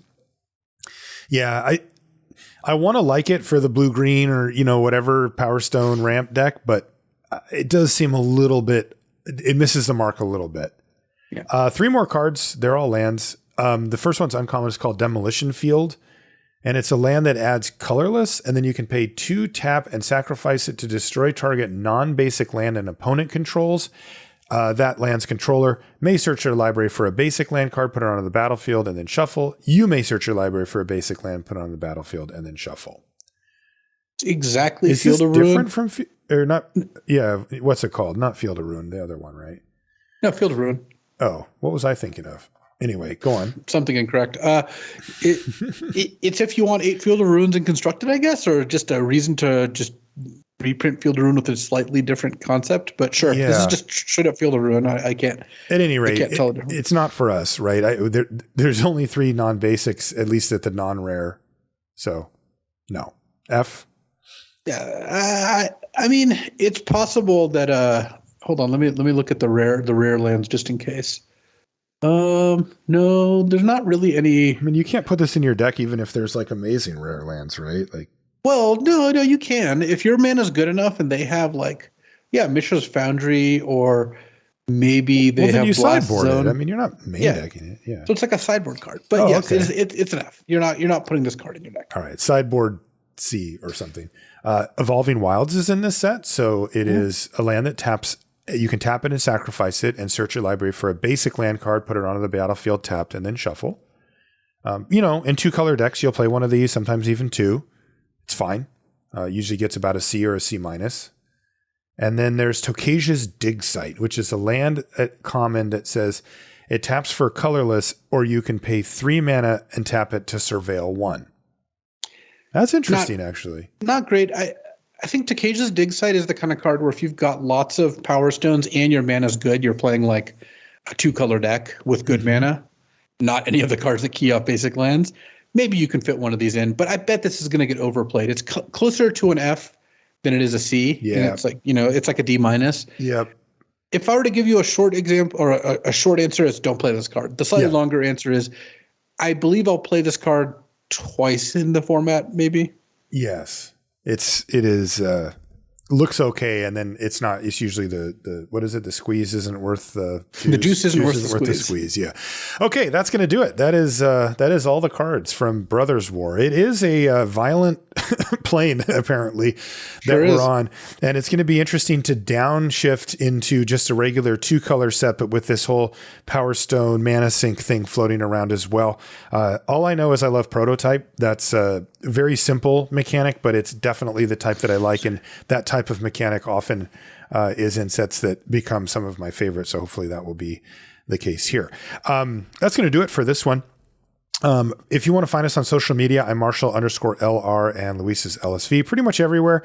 You can find everything related to the podcast at lrcast.com. I want to thank our sponsors, TCG Player /CFB, as well as FTX, and our patrons over on patreon.com/limited resources for their support. We do appreciate it. And with that, happy drafting, and we'll see how the format is when it comes out in a few days. So I've got a rant to go on here. It's been building me up for a while. I believe, and I don't have a solution to this, unfortunately. I'll preface that, but life is getting too complicated. And what I mean by that is, think about how much bookkeeping it takes to just kind of exist in the world we've built right now, right? Like, you've got, you got your email, you've got all the different methods you communicate. How many different methods do you communicate with other people? And you're like, well, I use text messages. These people I talk to on Facebook Messenger, email, phone calls, all that. And that's all great. Like, you've got a lot of channels of communication with your friends and family. Cool. That's good. But how many things do you have to, like, all right, I got to, check the oil in my car. I've got to make sure that my insurance is up to date. I've got to make sure I'm paying my water bill. I'm talking to the city about garbage if you live in a house where you have to pay for that, for example, or you've got to make sure to renew your renter's insurance. You've got to so many things. You have to fill out so many things. In the U.S. has one of the worst tax systems, but there's other countries you still have to do something and talk to someone and send something in. And it's an overwhelming amount of stuff. Like, I don't think I'm the only person who feels this way, where think about how, obviously listeners come from different generations at this point, but think about me and you, Marshall, like our parents. How many of these fiddly things did they have to do? Far fewer. Yeah. What they could balance stuff online. It was probably like 10%, 30, maybe 30%? Yeah, 25. Yeah. I mean, they still had bills to pay and stuff, but not all this extra stuff. And look, it is balanced by the fact that you can do a lot of this online and it's more convenient. I'm not saying that hasn't, but it's just such creep where, like, mission creep, where every single thing is just now like, you have to fill out these forms. You have to do this. You have to do that. It's just becoming more and more complicated. And I can't obviously stop the world from progressing in this direction. But what I can offer, and this is something I've really tried to do, is I am like extremely protective of things of my time and attention, to where don't sign up for that extra email list. Don't do the extra thing. Like, I just try, before I add anything to my attention or my orbit, my life. Yeah. I just is the juice worth the squeeze? Yeah. And at this point, I'm just not feeling like so many things are. Yeah. Like, you're paying, and it's not just about money, though. You are paying for a lot of these services or whatever, I'm paying for Netflix or what have you. But it's also just in order to be a functioning adult, there's so many things you have to do. And the part that sucks is you get punished if you don't do them. You do. And we know people who are bad at this, right? Who are they have problems with executive function of getting these things done. And all of a sudden you're getting hit with late fees, or all of a sudden you can't get an appointment, or all of a sudden this and that, or your car breaks down because you didn't, do the maintenance on it, or, all of that stuff. And it just, I don't know. I'm just kind of again, I'm just ranting. I don't really have anything besides the fact that your attention is not free. Your time is not free. When something or someone asks you for those things, just make sure it's worth it. I really, it's kind of oh, take this survey and you'll get this. It's just don't do that. Don't do anything like that. It's just, everything is trying to grab your attention and time, and it feels like more and more things are succeeding at it. And that really sucks. And I don't really have a solution, but all I know is I value that as one of the things that I try my hardest not to give up. So, yeah, I mean, I think, to the point of your rant here, awareness matters, right? Like if you just sort of keep doing all these things, you can wake up and go, wow, I am spreading myself way too thin. So, you actually are just the awareness for yourself of like, do I want to take on another thing, another chore, another thing that I have to track actually does matter. Yeah. And I think it's unfortunate that people who aren't good at that kind of bookkeeping, organization sort of thing do get in a lot of ways punished. And that, that's just the way of the world. So I guess also try to get better at that thing if you can, because the world's demanding more of it. And, that the people who get it and know how to do it, and they get more rewards as a result. I don't think that that's great. I just think that's how it is.